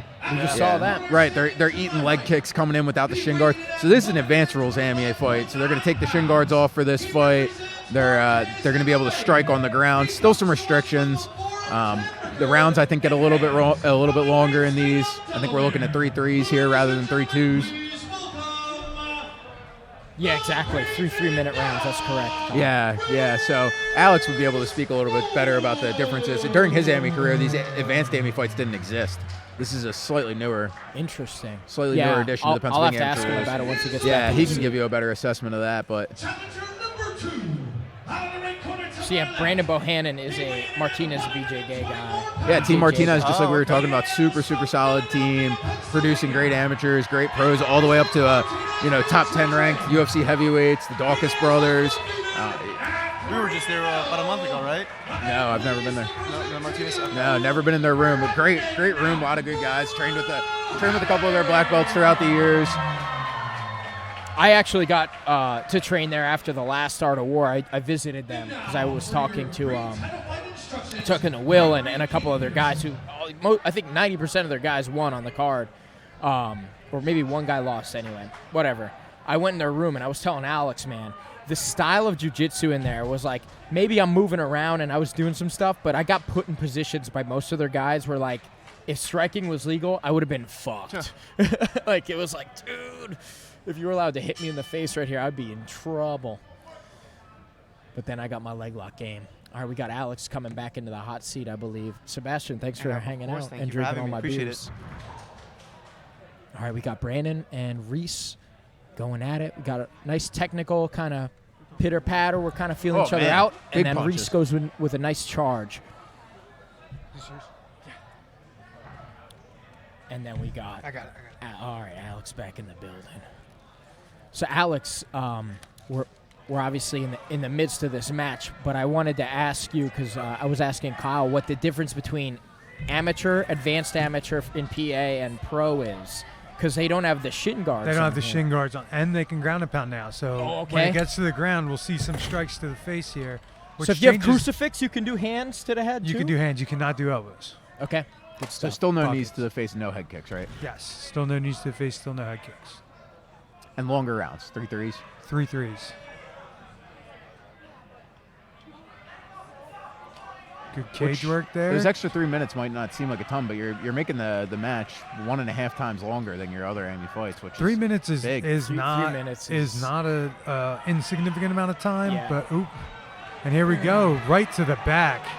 Nice. Beautiful transition. Both hooks in.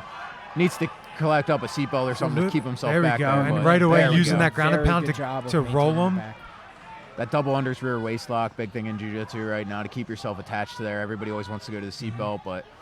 and I think he just got one arm under the chin. I got a bad angle here. I can't really see. Yeah, it's tough to see. No, Wow, you said double unders for the back take? Yeah, big thing that's right being now. talked about a lot in jiu-jitsu right now. I can see that for like EBI overtime ride time. Yeah. But it's just if the guy's getting out and you can't get a body triangle, the big way that jiu-jitsu he's ripping theory that is cross starting face. to lean is that you should go double unders to hold the guy. And But he's got the arm under. chin. He's under the This chin might be- now. This might be if he can over. lock his Brandon has hands. This might be over. And he Ooh, Reese doing an excellent job of defeating does a that very straight good job choke. of peeling it out. He's got that angle cut. If he could get that weight off his hips, there's a good transition there out to an arm bar maybe. Bohannon was doing But a he good has- job of landing some he has that strikes. body triangle locked. So here you don't need that double unders because you can keep him in with, and now you can start hunting for that choke. He's got him pressed onto his back, which doesn't give you the mobility that you quite need. He needs to turn him and dump him to one side. Yeah, turn him and dump him to one side, which Or is kind of doing elevating that Or leg. ultimately, if he could, roll him all the way over and flatten him out on his stomach. Yeah. He's That's using the that, most that single dominant hook to position you keep can kicking get his leg over, which Alex, I know you're a big fan of. And we might see He's him. We might see giving him get out He's here. letting his upper body disconnect too much, but he's under the chin again Man, with both He's hands locked. constantly threatening And this are we rear going to naked see the choke. tap now? I don't know. Oh. Reese Oh, is no, doing he an peeled it excellent again, job of yeah. defeating that Fantastic again. defense. Man, this is an exciting fight, bro.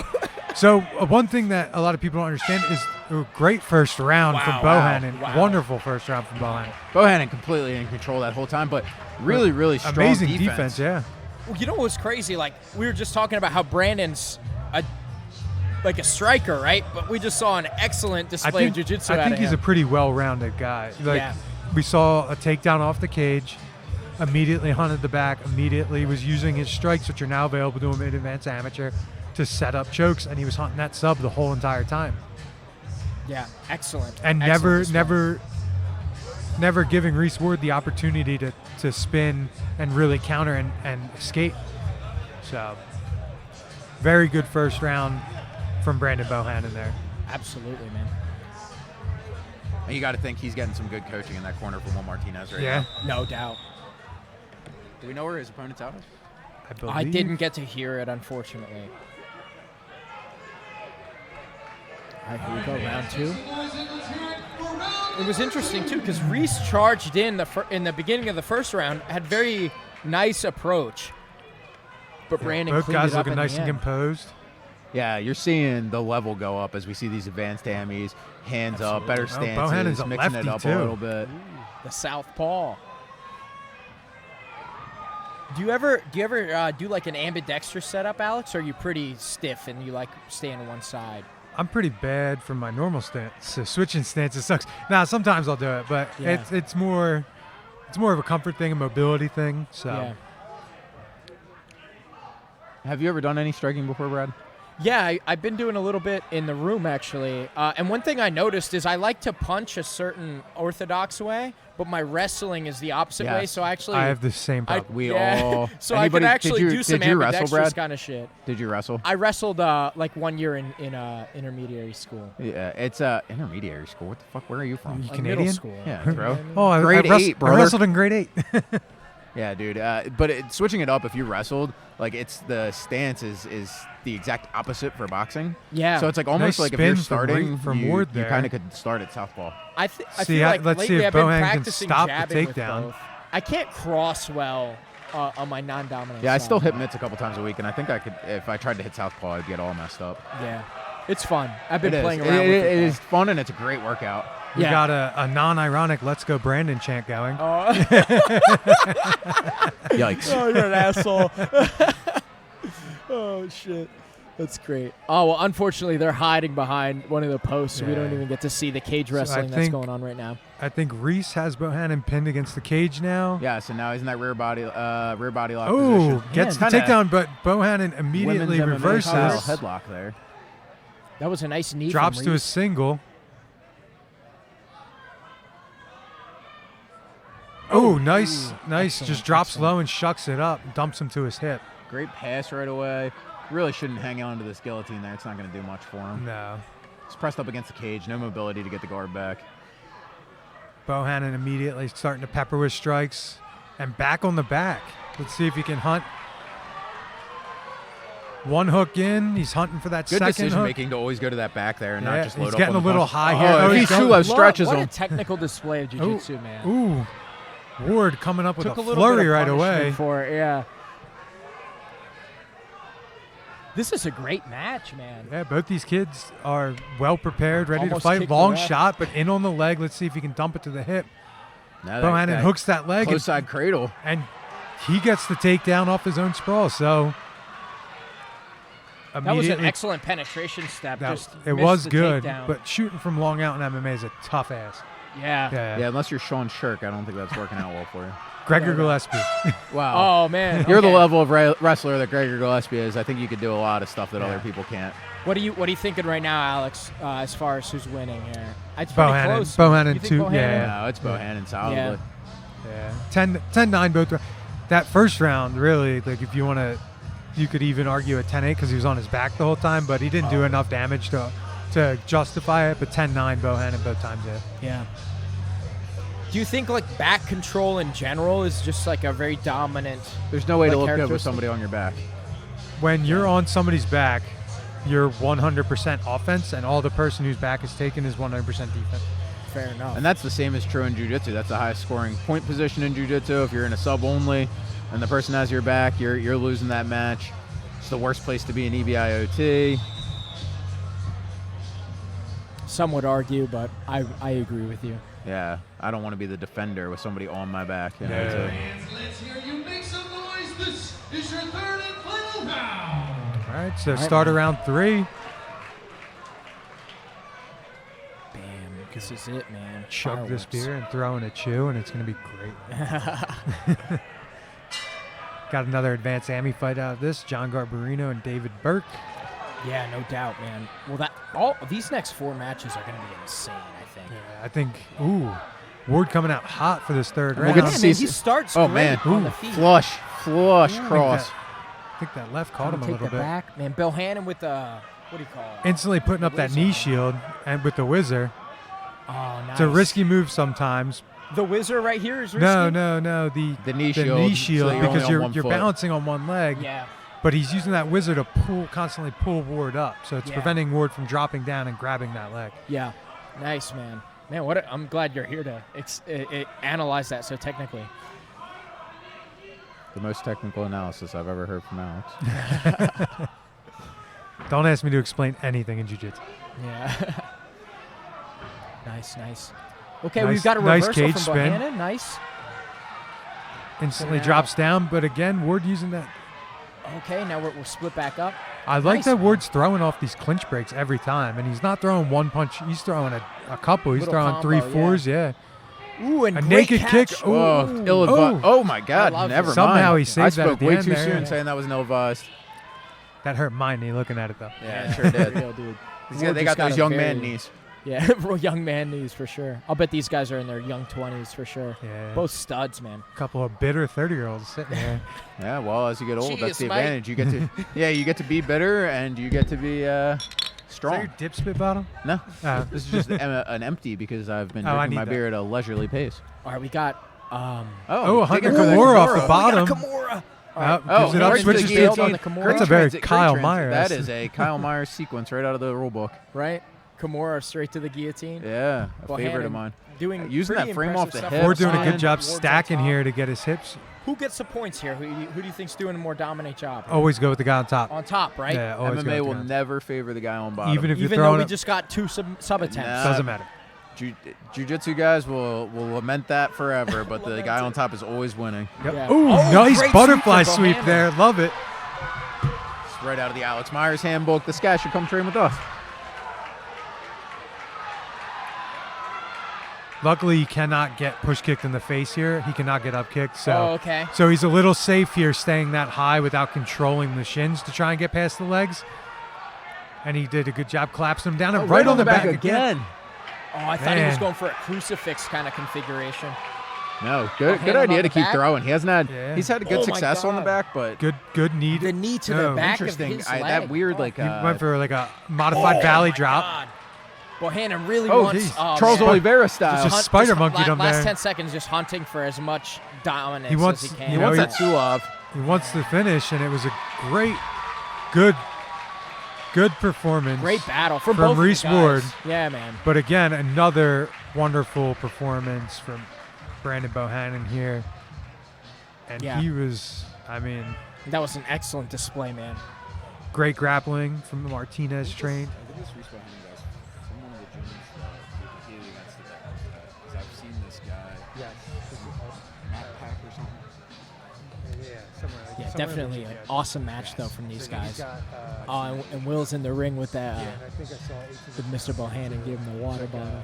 Oh, man. It's like Matt Rat's grappling. I gotta say too, man, it's great to see the local MMA scene kind of interact because as a jiu-jitsu guy, like I recognize a lot of the jiu-jitsu players in the game that end up showing up in the corners. So it's like, man, it's amazing to see black belt dudes I know like around. It is, and a lot of them are coaching, and it's like the gathering of the tribes. Yeah, dude. That's what I love, man. It's seeing It's definitely the everybody, next echelon. talking to all the local legends. So Alex, I gotta ask, man. Tell me a little bit about amateur, advanced amateur, and pro. Like, what are the differences? What's your take on it? So it's pretty nice because we just went from a regular amateur fight with the heavyweights right into an advanced amateur fight. Now we're going to go into another advanced amateur fight. So you'll see the difference, and then you'll be able to see the difference again because the last 2 fights are pro fights. Yeah. So, as you noticed, they had no shin guards on. They were able to throw punches only, to the head on the ground. So no knees and bows, right? Still no knees and elbows to the head, standing or on the ground, and still no heel hooks. Mm-hmm. But not that you see many heel hooks in MMA, but they can happen. Yeah, no doubt. So Bohannon. Oh, and that was a title fight. That was as a well. title fight. So young man gets to take home a title. Yeah, congratulations to It's Brandon Bohannon. always good. Excellent, man. Yeah, this guy's on fire, man. Yeah, man. I believe he's been training for a long time too.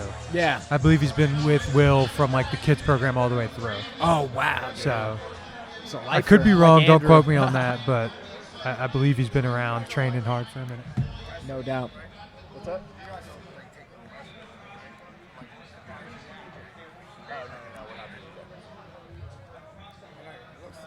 But yeah, we got that. So for pro though, everything's legal except for like elbows. Yeah, to the back yeah. of It the depends head or on whatever. it depends on what rule set you're coming from. Is Pennsylvania some specific DJ about the pro requests. rules? What's up? Pennsylvania specific pro rules? No. at all? I'm saying like so like Japan, you can still knee to the head of a ground opponent. Like ONE FC allows that. Nice. So and you might fight in a ring instead of a cage. Ryzen still fights in the ring. Ryzen still fights in the ring. Sometimes, depending on the event, I think ONE FC still does. Yeah, they've gotten rid of that, I think. They just do the kickboxing in the Yeah, cage they do now, the and kickboxing then and the Muay Thai in the cage. with MMA gloves. They do the Muay Thai with MMA gloves sometimes. The kickboxing, I think they still wear big gloves. Yeah. Nice. So, yeah, I mean, there is still slight variances, but across the U.S., it's pretty much cage, whatever shape it is. The U.S. has unified rules. Yeah. They can only they can subtract from the rules, but I think that they have to be in a cage in the U.S. Nice. Alex, in your opinion, like, what's like your favorite kind of like MMA kind of rule set? Like, is there a time limit and kind of stuff? Like, have you seen some of these like MMA fights where it's like 5 dudes on 5 dudes? I mean, that's Russia? like That's gimmicky, though. that's just like It's gimmick, pretty or where they're like gimmicky, but fighting in a it's car. Great. It's a great Instagram reel to see. I mean, and that's what it is. I mean, everybody wants to. Oh, in the car, the foam. So silly. The dude's like smash his head off the horn. I go for the seatbelt choke right away. Not Oh, like man. a seatbelt, like a jiu-jitsu seatbelt. Like I'm taking the seatbelt and looping it around his neck. Like Yeah. I'm Jason Statham. Hit him Try with and that John smash Wick. their head onto the gear shift. Gear shift. You need the telescoping steering wheel so you Yeah. can bring it out and bash him with it. Fucking John Wick shit. Yeah, for real, dude. That's But- awesome, man. But So- yeah, no, all that gimmicky stuff doesn't fighting on the obstacle course. Yeah. Until you take a shifter column in the eye. Yeah, right. So I mean, there's like, would I ever want to do that? No. No. Uh, And street beefs. no But street. you love street beefs, no man. street beef. I do love street Yeah, beefs. I'm not gonna lie. shockingly, a dude in my, a dude at work was like, "Yo, you gotta watch street beefs." I was like, I have watched them, and no, I don't have to watch them. Bum fights was the pre-street beef. Oh, Bum yeah, fights was dude. just sad. They're like, Yeah, "Yo, you dude. guys want to eat tonight? I got you." Beat the shit out of each other. They stab each other for this wheel of cheese and 40 of Hurricane. This wheel of cheese. Dude. Bum fights. So, but yeah, I've seen some bum fights. I call them white belt classes. like I was saying to you before the show, though, like in a ring with the knees to the head on the ground. This is interesting. stomps and soccer kicks, like old 175 Pride pound rules. championship. That's like, I think is like the purest. It's what I would want to do at least once. I Yeah. don't want to do that 10-minute first round. No, man. No, I definitely don't want to not. do that 10-minute Pride first has round. 10-minute first round. It's a 10-minute first round and a 5-minute second round, and then they judge the fight as a whole. Wow. So, like, they don't go round by round. They would be like, all right, well, he lost the first 3 minutes, came back, lost the last 6 minutes or whatever, and then won the end of the round. Yeah. Or end the last round. So, like, they judge the whole fight. Interesting. Yeah, that's how they did it. So did you guys hear that when they were just announcing that? This is a 175 pound belt. So not a unified rules of MMA weight class. Well, it's amateur. You can add weight classes and stuff. Like you said, you can add to the rules. You cannot subtract. Interesting. Oh, okay. That's interesting. So you cannot. If they say I no, think the opposite. if they say no 12 to 6 elbows, you can never be like, oh, we allow 12 to 6 elbows. Yeah. But you could always say no elbows at all. Like Ring of Right. Combat, one of the other big regional promotions here on the ground East Coast, elbows. they don't have elbows on the ground because they don't want people getting cut. Yeah. So Old you school, can always, that's a JMMA thing too. you can always, Japanese MMA allows you to soccer kick and stomp, but does not allow you to throw an elbow on the ground. Yeah. Or actually, I don't think ever elbow to the head. All right, so we got David Burke in the cage right now. It's a pretty big 175 pounder for an AMI. Yeah, I was just thinking, man, this guy's jacked. Yeah, he is huge, dude. Commenting on other dudes' bodies. That's the best. That Hey, is the best man. part of all combat sports. That's why we're all here. For real. Yeah, you're telling me when Alistair Overeem was sauced to the gills, you weren't like, man, how do I look like that? For Exactly. real, dude. Horse meat. That's how you look like that. What kind of liver and juice do I need to consume for that? That's I will be selling the Saga 9 ancestral tenets. Tenet 1 do trend. Yeah, if anybody's a Liver King fan out there, you knew the whole time, and you're lying if you Yeah, thought you're- otherwise. If you didn't, I have some ice in Alaska that I would like to sell you. Desalinated waters in your future. That's amazing. So, did they announce where David Burke's fighting out of yet? They did not. I didn't hear it. Just so, doing his walkout. Yeah, So- I really wish they would add this. Yeah. Now that we know the I Liver might King's on mention steroids, the question is, will he admit that he has ab implants? Do you think he Oh, has? dude. Do you think he has ab implants? 100%. Is that a thing? Yes. It is a thing. Is that a thing, and how do I get them, and how expensive are they? I need that and Turkish hair surgery. So if anybody out there can hook me up with a flight to Turkey to get this hairline rejuvenated, Cowboy Cerrone. hook your boy up. Johnny Garb also looking big for 175. Yeah. 2 in shape, ready to fight guys. Man, comes out with the fight banner. He's ready, man. He's not joking around. yeah, dude. If you got your own banner, your own walkout shirts, you got the team with the matching tracksuits. A lot of experience for Johnny Garbarino here too. He has quite a few amateur fights. I wonder how close he is to going pro. Oh man, this is gonna be good, man. Mike on the podcast said that this was gonna be like a really. I think this is really going to good be throwing nothing but heat. match. bombs. Nothing but heat. Yeah, Johnny Garb, powerful Well, hands. I had heard that these guys maybe aren't the biggest fan of each other. So Ooh, maybe nothing there's I a love little, more than little a bit of bad animosity is blood. going to be thrown around.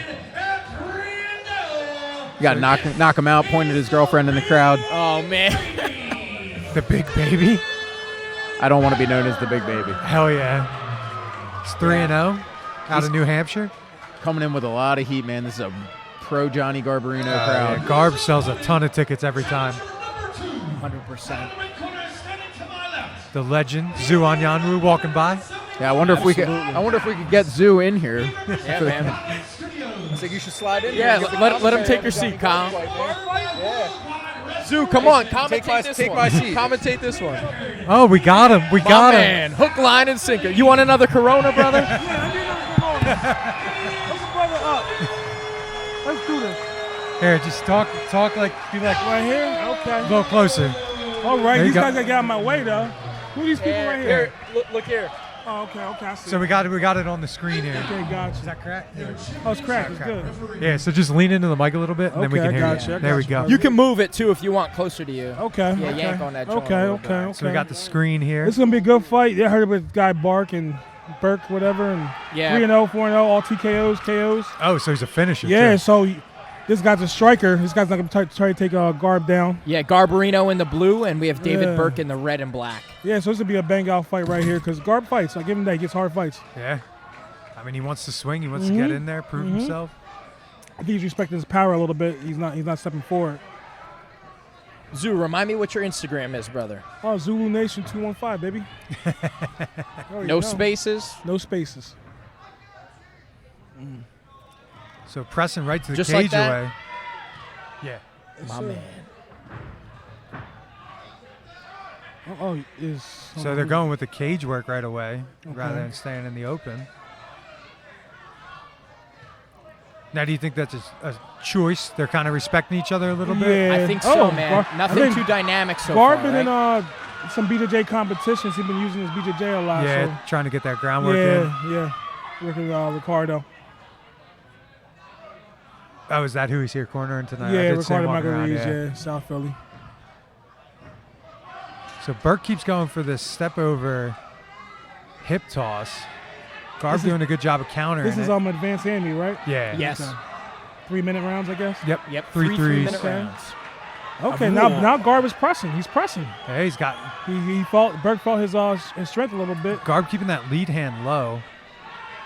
Definitely respecting each other. Yes, definitely. They're giving both each other- bangers. They're both bangers. Garb switching stances here, goes southpaw. Back to orthodox. Okay, low. Going for a thigh jab. Yeah. Hey. Spin kick. Hey. All right. Nice spinning back kick. Beautiful.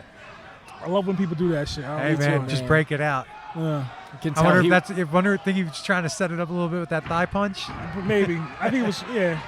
or he's just feeling himself. Yeah. you can tell he watched Don't- a lot of Bruce Lee growing up. Oh, clipped him! Big overhand. Garbarino. Oh, got a Garbarino. nice. Flush knocks him out. Wow. Great finish from Garbarino. Wow. That's a big fucking win for Garbarino. Yeah. That's a big win. And the whole crowd here is That's a very big win. pro Garbarino, and that is Yep. a big win for That's him. a big win. He Very got a big nice That's- wobble against the cage, and once David Burke bounced off the cage, his hands weren't up.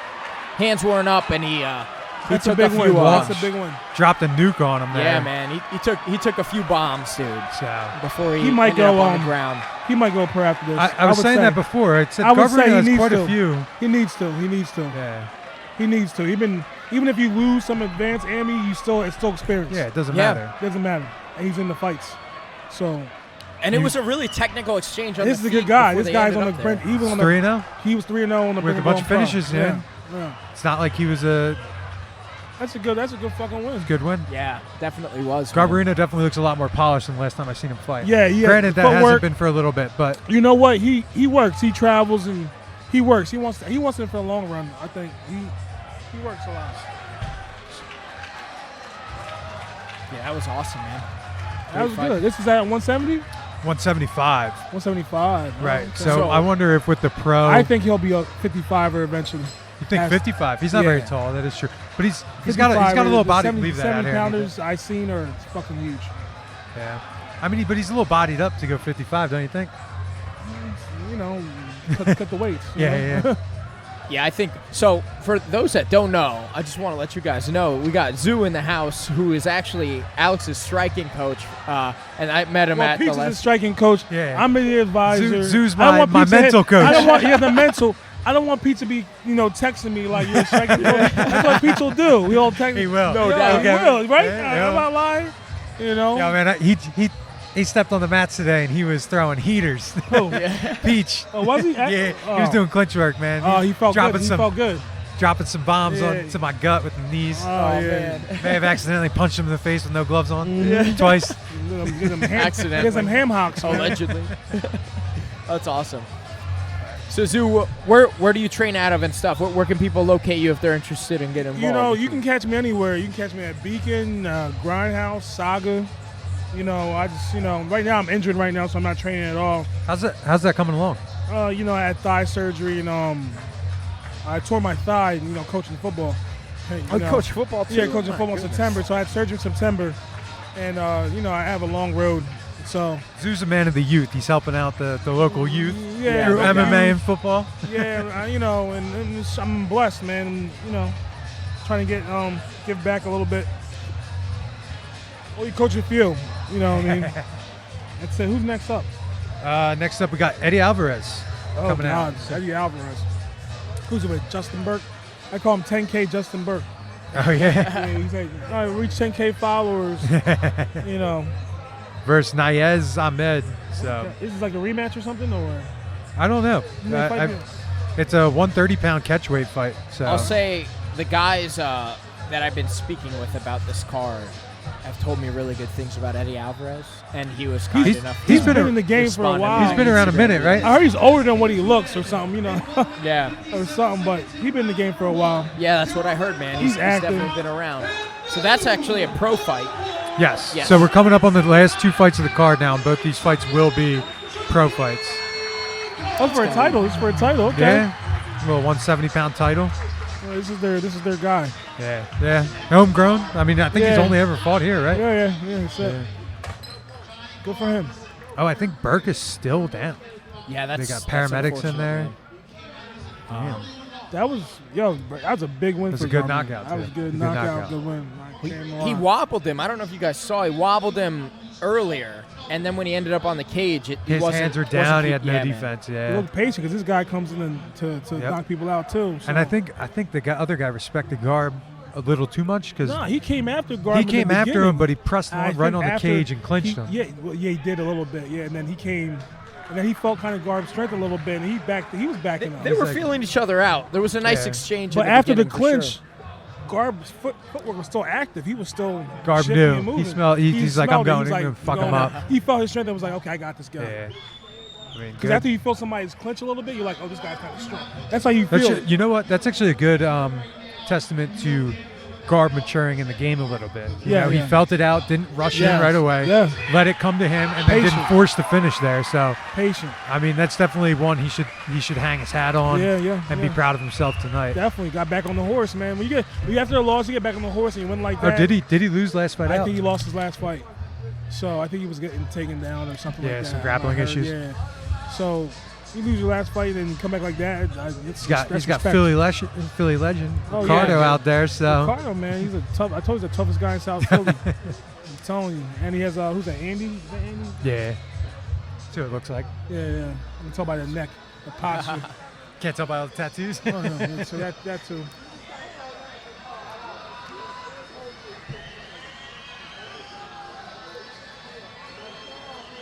That's a great win. Yeah. I didn't think it was gonna go down like that. No, neither did I.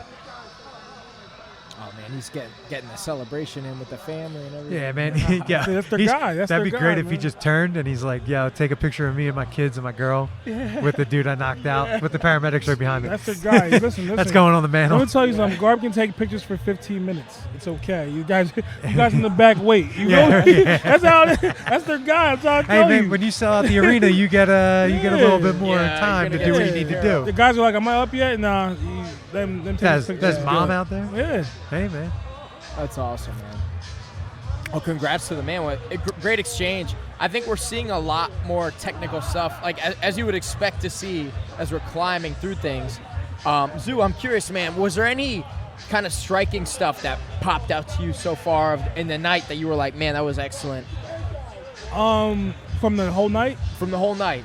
The heavyweights that fought KB and that guy. I was going to ask you about that. Sean Ruffin. Sean Ruffin, I'm good friends with KB. I feel bad for him. Sean Ruffin looked good, especially that first night. Nice little check hooks and he was throwing that long jab. He looked like a young Zoo. I ain't gonna lie. I ain't gonna. He was throwing that long jab. That long jab out. I was like, I've seen that before. Yes. So he looked sharp, man. He looked good. You know, that was some good striking earlier. I was telling him leading up to that fight.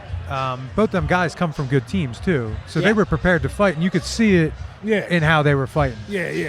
You know, but once a heavyweight starts backing up, that's how you know. Once he put Kale on the back foot and he was controlling the dance and leading the center, I kind of knew it was going to be hard for him to mount. Yeah, I was telling KB. And he was never threatening the takedown, so he had nothing to respect other than his hands. And I liked, of course, I liked Garb striking. He was going low. He was doing this to the body, come up high, overhand. It's a basic setup, you know. Basic setup. You know, if you have power, you can do that all day. You know.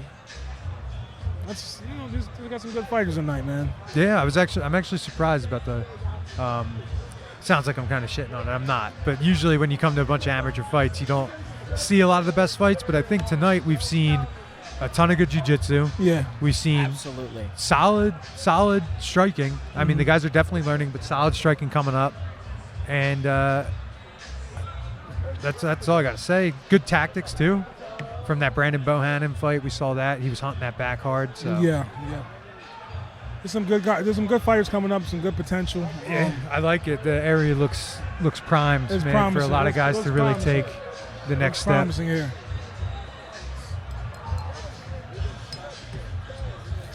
Knocked him out. Have you ever seen a knockout before? Woo! That's what it looks like. The night needed that knockout. To be honest with you, I mean, there was good fights, but that one just like capped off the night right there. Oh yeah. And Garb needed that win. You know what I mean? That was. He's going potty pro after this. Yo, Dab.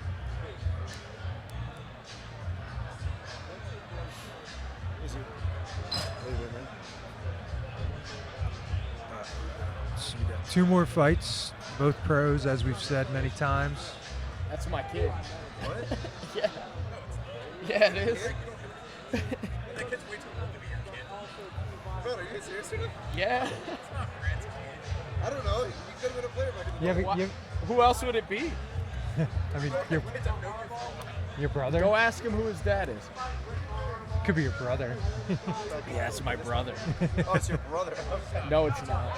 You're not getting this. That's for Right, that's that's for us. Get a small one. I get the XL. Are there only XLs left? I think so. Oh man. All right, man. Here's a small one. Here's a small one. I got you. I appreciate it. That goes can't be choosers. Yeah, I heard you were on the mats today, hanging out. I was hanging out a little bit, man. Yeah? I missed it because I moved closer to That's what James was telling me. BJJ You were right around the in corner. 2 minutes, and I was like, oh my god, I want to get in there. Billy was there. Billy Goat. How big's Billy right now? Be He real. got a little smaller, Oh, he's trending down? but he's still big. Billy Goat. James was there killing everybody. Well, yeah. What are you getting back in there, man? But I was trained today. How's it peak? I mean, when you think you know. Oh, so yeah, I was just telling him earlier. No, I'm trying to get in there like Before? February. Yeah. Oh, My legs all good. Locally or Your far? next MMA fight's in February, you said? No, we're trying to book one February, March. Yeah. For what promotion? Whoever. Oh wow, man. He goes whoever. He goes whoever. We tried I'll tell Mike, KSW. dude. Did I tell you Get about in that? there. Did you try KSW? We did. They I said tried no. there. They didn't want to fly. They didn't want to fly me out. They were You're like, "You're 3-2. not trying to Get the do fuck that. out of here." Yeah, exactly. I was like, "Damn." That's why I be telling you, you don't listen, but Hey man, Bring your own strike. you like, I gotta you like try. to do all that I gotta foreign try. shit, you know. I didn't try it. Somebody else tried for me. You know what they Okay. say, man? You miss every shot you don't take. That's true. There you go. Miss every Plus, shot. Like they're gonna- Jordan, you gotta go for. They're like gonna 17 pay or better than 40. anybody else. That's true. That's true. You're trying to get that payday. I That's bet all. they love heavyweights out there, man. In Poland. It's all the same. You isn't trying to it? fight? You just trying to fight the strongest man in the world. Oh, dude, that'd be sick. Yeah, that'd be. Yeah, he's got. You know, he's got as many fights as you know. He's got 20 some he's fights. up there. He's He's older been than that, too. He's like a vet now. He's older. He's roided out the gills. He's pointing out the kid. Bro, he looks like a freak. Yeah. You don't have. What's his you're name? not Panowski or some shit? Marius Looks like the Liver Puccinowski. King's big brother. Yeah, dude, this guy He's looks like. not. He's not bad either. He's getting better. I mean, That's it. He's got 20 fights now. yeah. He's like 17-4 or some shit. This UFC fight tonight. It's pretty real. All right, Yeah. we're back online. That's why I was surprised Will was here. What's that? That's why I was surprised Will was here. Chris is fighting tonight. Oh well, Wilden. I heard Wilden want to go to. He was in Orlando last week. Coaching, Kyle's fight. yeah, Gotcha. Kyle's fight. So we have our first pro fight of the night. We have Eddie Alvarez versus Niaz Ahmed. All right. I'm excited, man. I hope we see some fireworks on this next one, dude. Got to see a knockout, right? That's always a good time. That was the only knock. Oh no, that was the second. We did have one. We had a TKO in the you're right. women's Yep. fight The earlier. The girls, that Absolutely. garbage fight. That fight was garbage. I don't know what I walked in as that fight was going on. Oh, man. And I was telling Kyle came to me to see that fight. I'm like, that was just garbage. It was an amateur girl fight from for NPR sure. was the girl from NPR was garbage. Like dog, garbage. She was leading with everything she could. They both man. were garbage, but like Yeah, it wasn't. It it wasn't. was crazy because the girl from NPR was like, she kind of bullied the other girl up. But I don't She know did how crack her with something. I she don't did know with a what. I don't know if she did with a headbutt. The way she was coming in. Yeah. It was tough to see from our angle for sure. But Yeah. that it was probably her last fight. Damn. I ain't gonna lie. Don't, First don't, and only. it's not- First and only. First and only. First Don't. and Don't. only. It's not like don't quit your day job. Hey, man. Oh man. You can say that to a lot of people that make Hey. this their full-time job. Hey, listen. I would tell somebody if you belong in there or not. You know what I mean? Like that's You need that honest take from somebody. Yeah, seriously, sometimes, if you man. belong in there or not, like you're not even extending your arms. Like, what are you doing? Yeah, true. True. You know, at least you're gonna be a grappler. I can see if you're a good grappler. You know, I don't know. Listen, you walk out with a gig, you better do some work. Yeah. You know what I mean? Like, you better do some work. Fair enough, man. Fair enough. Better get some kind of inversion on the ground. Hey, I mean, listen, It sounds like I'm hating or whatever, but Nah, I mean, you're it's just, an you're honest just being take, true. man. You're I'm just- being true, but you're it's giving just, a real. They are amateurs, right? they're Like, you know what I mean? amateurs. They Yeah. have to learn. Maybe she'll learn how to extend her punches next And time. she was fighting a girl that had 3 fights. And Oh, she did she have 3 fights? The other girl was 2-1. Yeah. So she was a little outmatched. So. Okay. So I mean, I get it, but That's. hey, man, that's. Hey, she was game then. I respect that. She came out. She went forward, but she knew what she was doing. Bro, she almost beat the bell. She heard the call bell, like the bell they ring when both fighters get in. Yeah. She tried to run out there, You and think they it were was- like, So you think it was stopped early or what? No, I think it was just like it would have been. It Keith was Peterson was like, that's enough. It was game over. If Keith Peterson stops All it, right, man, that's here we go. that's Yeah, enough. he's one of the better refs. Yeah, so. yeah. I'm trying to actually find this UFC stream. Here we go. Zoo with, Oh, yeah. Zoo with the streams. It's so funny. I wanna see, last I wanna time see, Eric Naples Dawkins had it and, up too. We were watching Rosenstrike? both MMA. Rosenstrike and That's a at the same scrap, time. man. I want to see what. Yeah, let us know, man.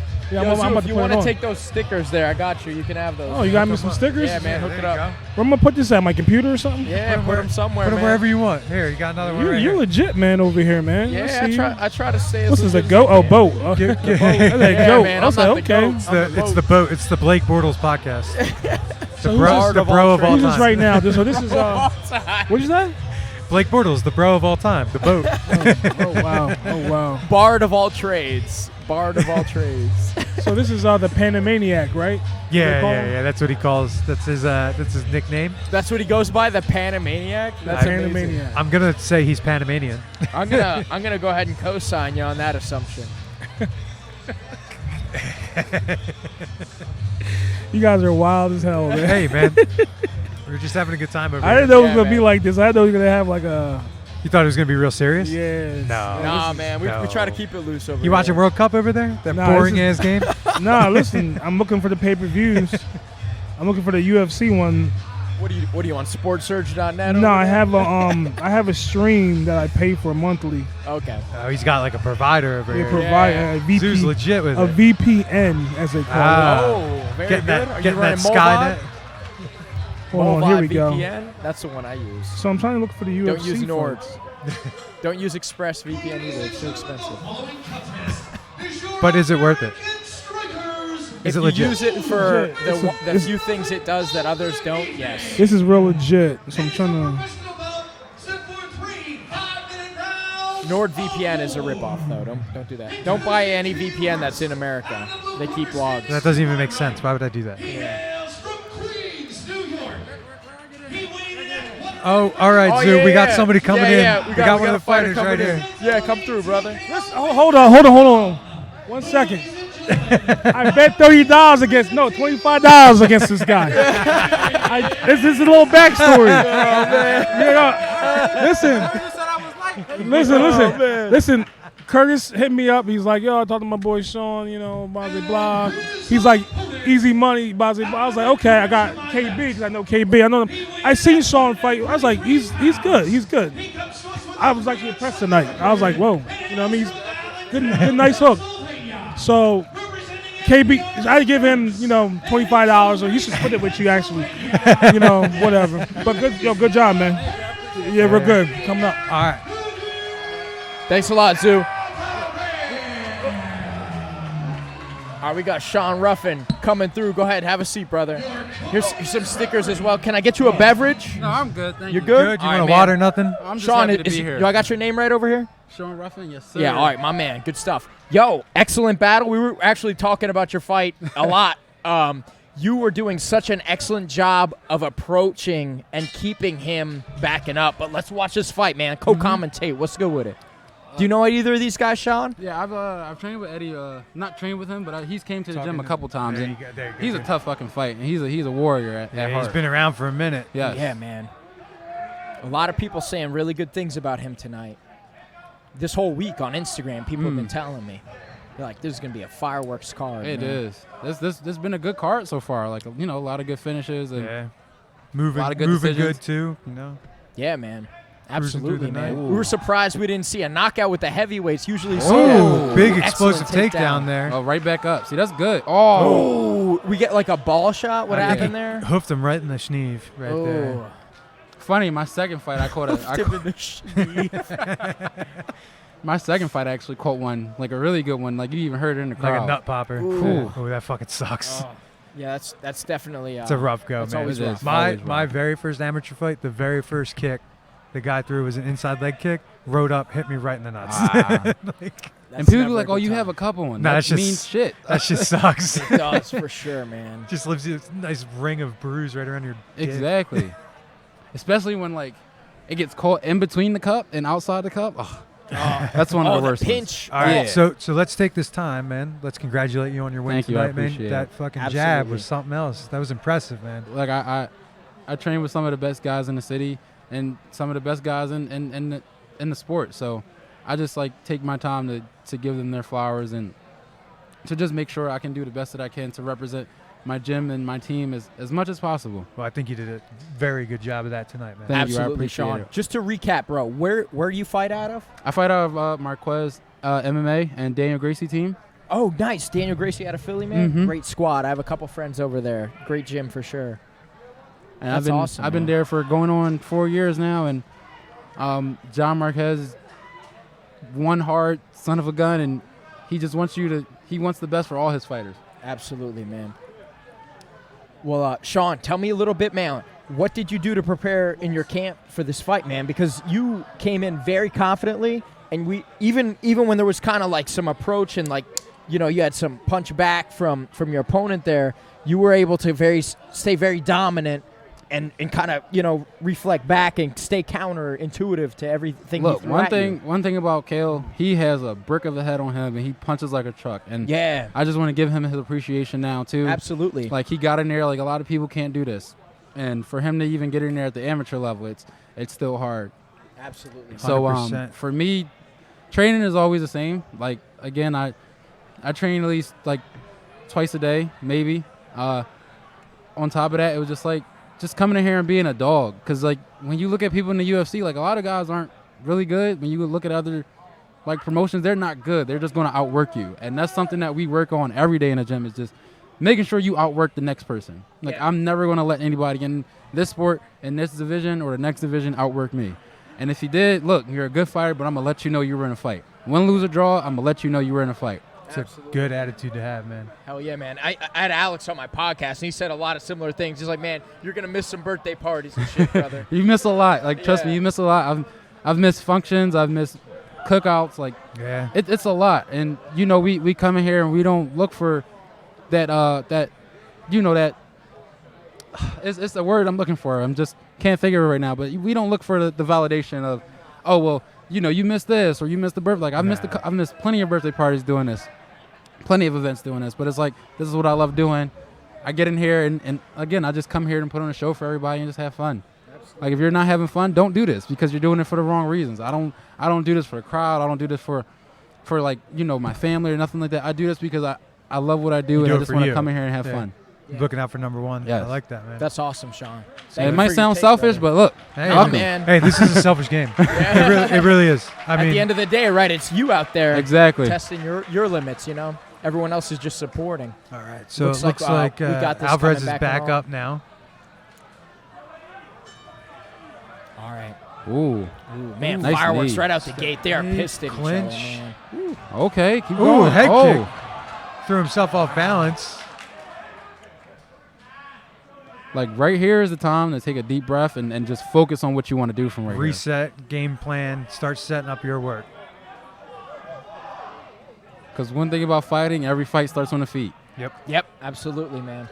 Now, that's actually one thing I wanted to ask you about your fight.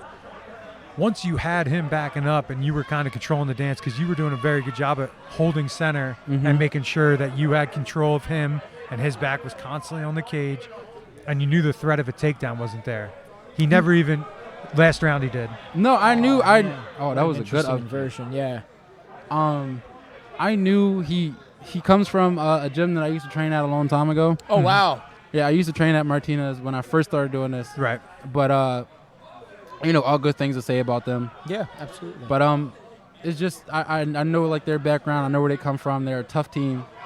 And I knew he was gonna try to threaten me with something, but he said, like, on weigh-ins, he was like, let's go out there and have fun. And we wanted to put on a show, and that's what we did. Absolutely, man. I love to see, man, I don't know what it is about the local scene around here, bro, but everyone seems to respect each other and respect the hustle. You know what I mean? Like we're all colleagues almost in this. It's beautiful to see that, man. There's not too much crazy ego shit. Some dudes are dickheads. Yeah, some dudes. You're going to find that anywhere, but, man, you'd be surprised how little there is in this promotion. You're going to get in a fight with them, you know? Yeah. Like, I'm about to we're about to punch each other, so somebody's going to come out of this on the losing end. So. Yeah, And but trust me- everyone that's come to sit down so far, very humble. You know what I mean? You We're all gotta humble be people. like you gotta be because this is something like it'll humble you fast because all it takes is one punch. Yeah, like, all it especially takes at is your one weight punch. class. Especially We were fighting saying heavyweight. we were Yes. surprised no knockout happened first round. Look, I Especially trained the with- hooks you were throwing. You were landing man. flush with a couple of them, and I trained with some dogs. Like even with I've went rounds with Pfeiffer. I've went rounds with Ian Austin. Dog, and you see like he fights next week. Yep. Yeah. Some of the other guys is not known in our gym that are heavyweights. Like I take shots. So that was such an Good excellent grab, approach around the leg from Eddie there. And good. Oh, to use and the, now we got good side to use the control. weight shift to throw that punch down. See, into that's him. just experience right there, more Yeah. than anything. That just shows you he's been in the game a long some- time and he knows some like, vet moves Time right yeah. there. it, right? But yeah, for me, man, I just want to have fun. Yeah, like, man. Like I said, I didn't care if be careful. There you go. So heel hooks are legal here? Yes. Oh, let's see one. I don't think that's gonna happen. Yeah, not likely. I think Eddie just wants to dominate this fight. He's Yeah. trying to prove a point. You can tell by the way he's Yeah. approaching this. Man, super technical, both of these Yes. guys, though. Now, that's do what you you know need. where he's been training recently? Not at all. Like I try not to follow like a lot of fighters because you never know who you're gonna fight sometimes. So I try to just stay within my team and Right. and You don't just- really.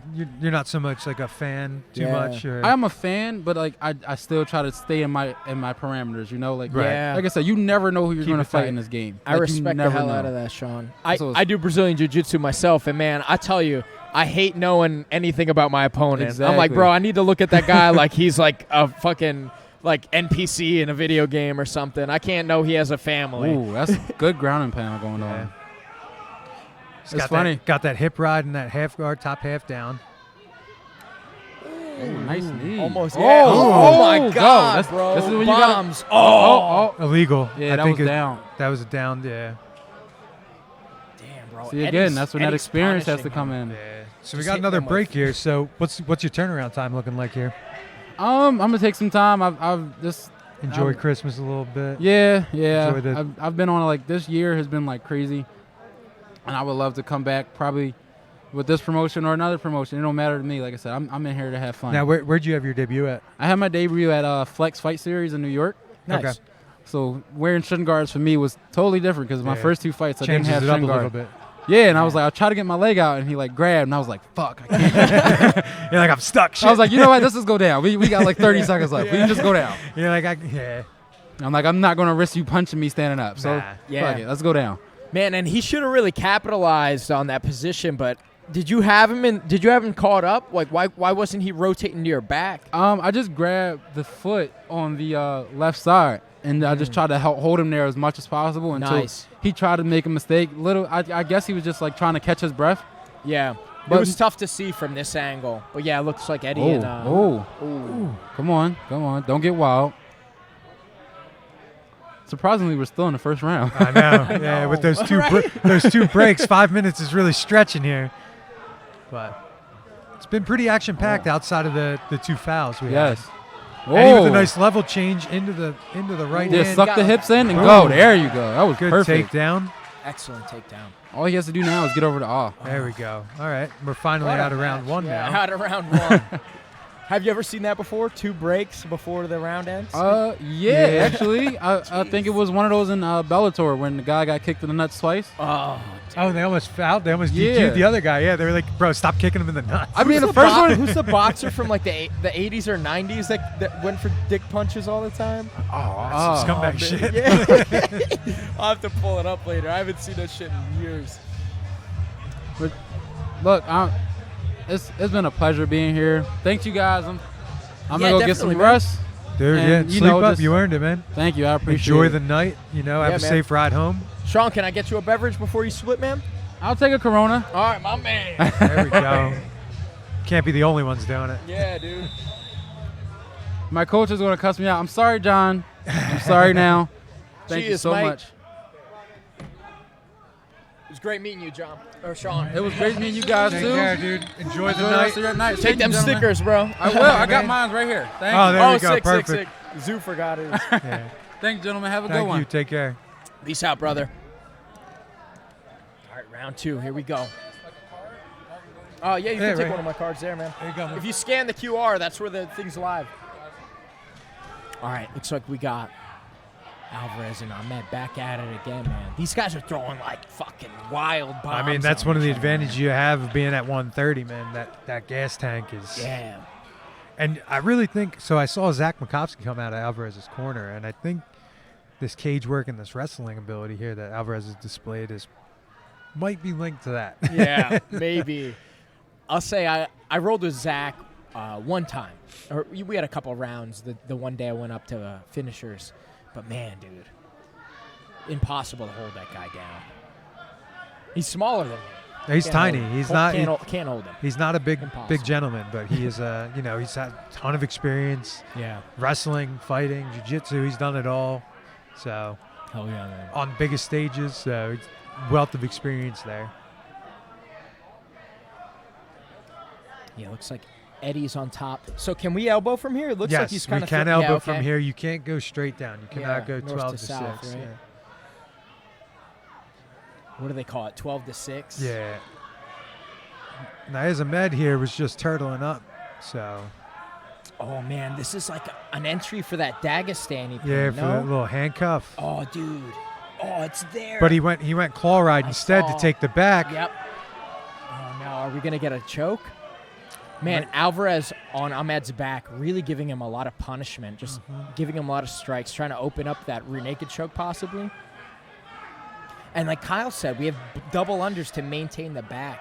Oh, he's flattened him out. This is the ultimate position. Now he can just kind of, he let his hip pressure up a little bit. What an exchange, though. Yeah, like you said, man, these 130 guys. Man. Yeah, they got endless gas tanks. It's Constant wild. explosive movements.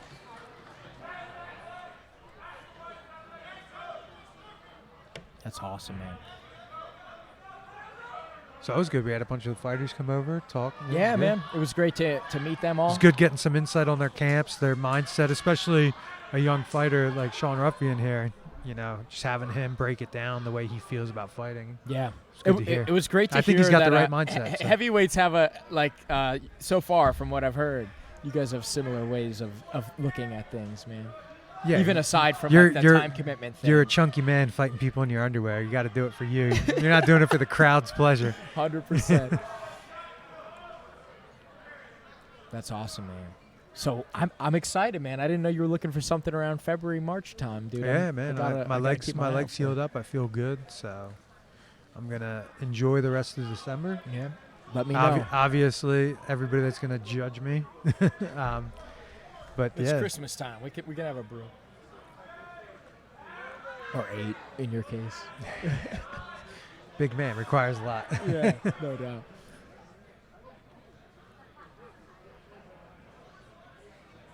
So a little fight update. I saw Philly's own Chris Dawkins TKO'd 20 seconds in. Oh. Rough out, man. He's had a rough go in the UFC recently, but. Oh, he got TKO'd. Yeah, he got TKO'd, yeah. Damn, that's rough. Who was his opponent? Jairzinho Rosenstruik. Where's he fighting now? He's from Suriname, so. But, you know, he's been at the top of the heap right now.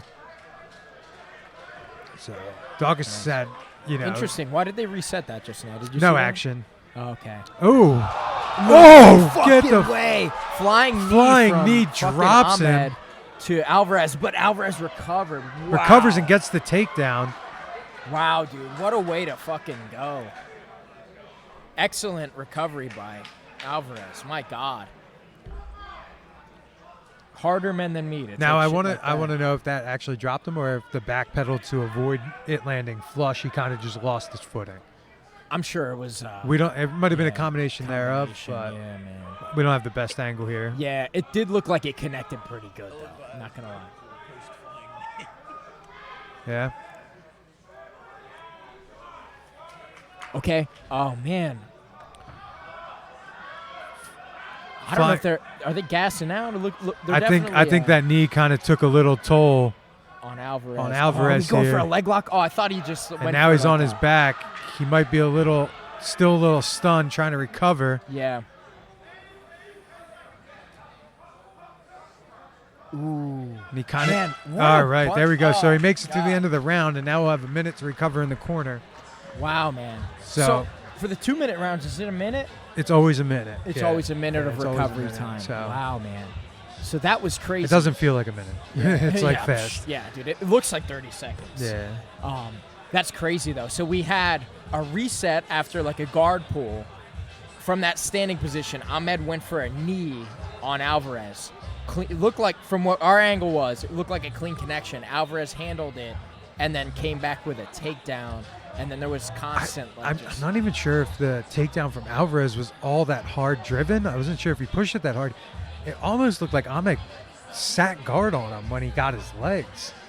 Dude, but again, like I said, we don't have the best view here. Yeah. But it was there was a lot of exchanges of position.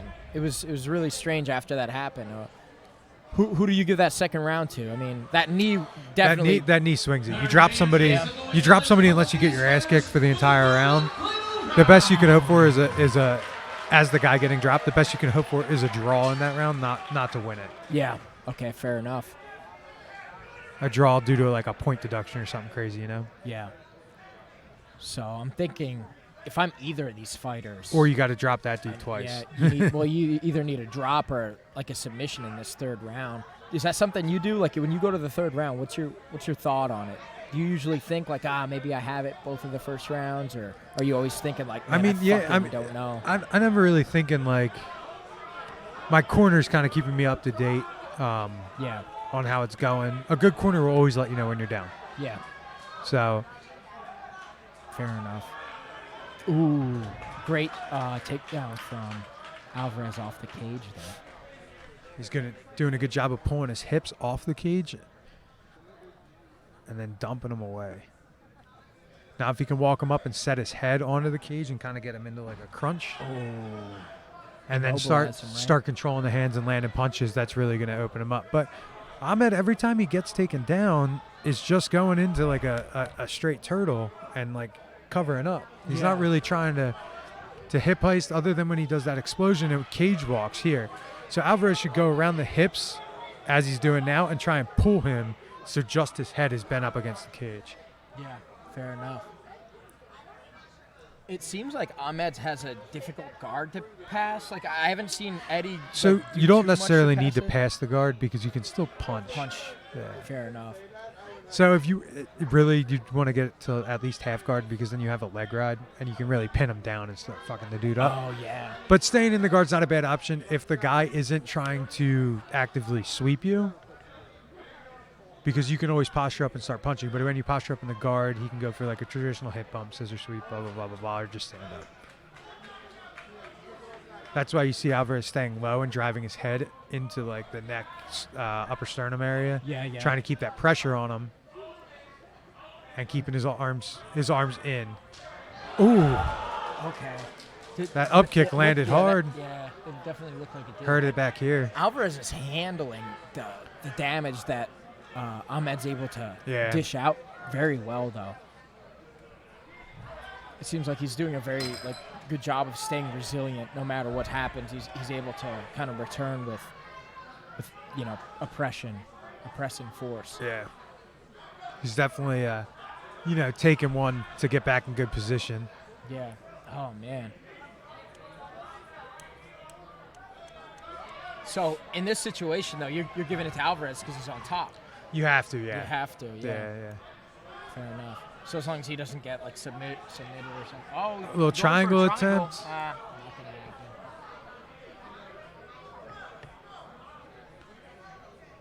Got a little bit of elbow action.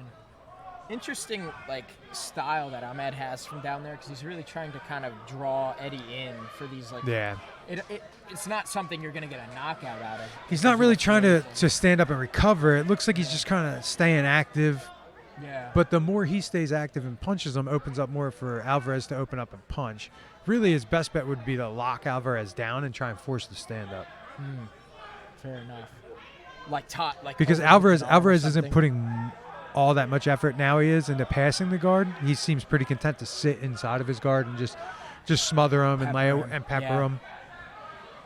Yeah, a lot of head strikes from Alvarez right now too. Yeah. And you see these interesting little flurries coming from Ahmed. You don't give those as much credit as the overhand. No, nothing on bottom. Counts. It counts, but it's just never as devastating. 8's never worth 10. You know what I mean? Yeah.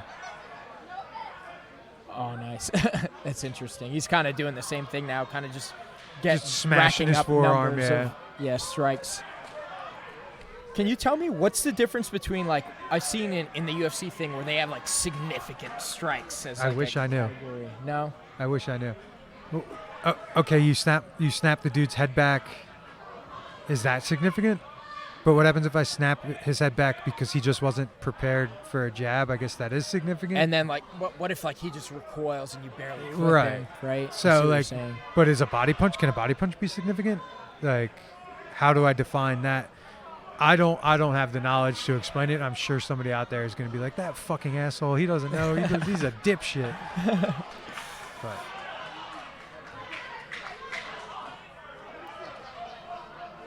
But great exchange, though. I think based on what we've seen tonight and, just kind of going off of the way that these things get judged, I'm thinking Eddie wins because he was in a top dominant position. I think a 2-1 unless he did draw a foul in the first round, but I don't think he did. I never saw Keith deduct a point.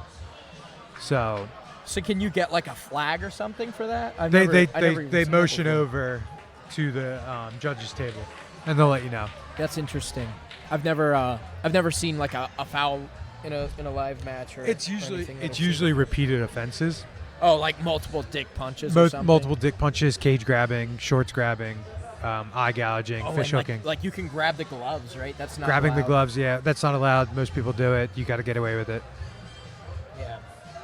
Yeah, I've heard you're not supposed to do it, but it happens. Another Lizzo song. Woman of the hour. Yeah, for sure.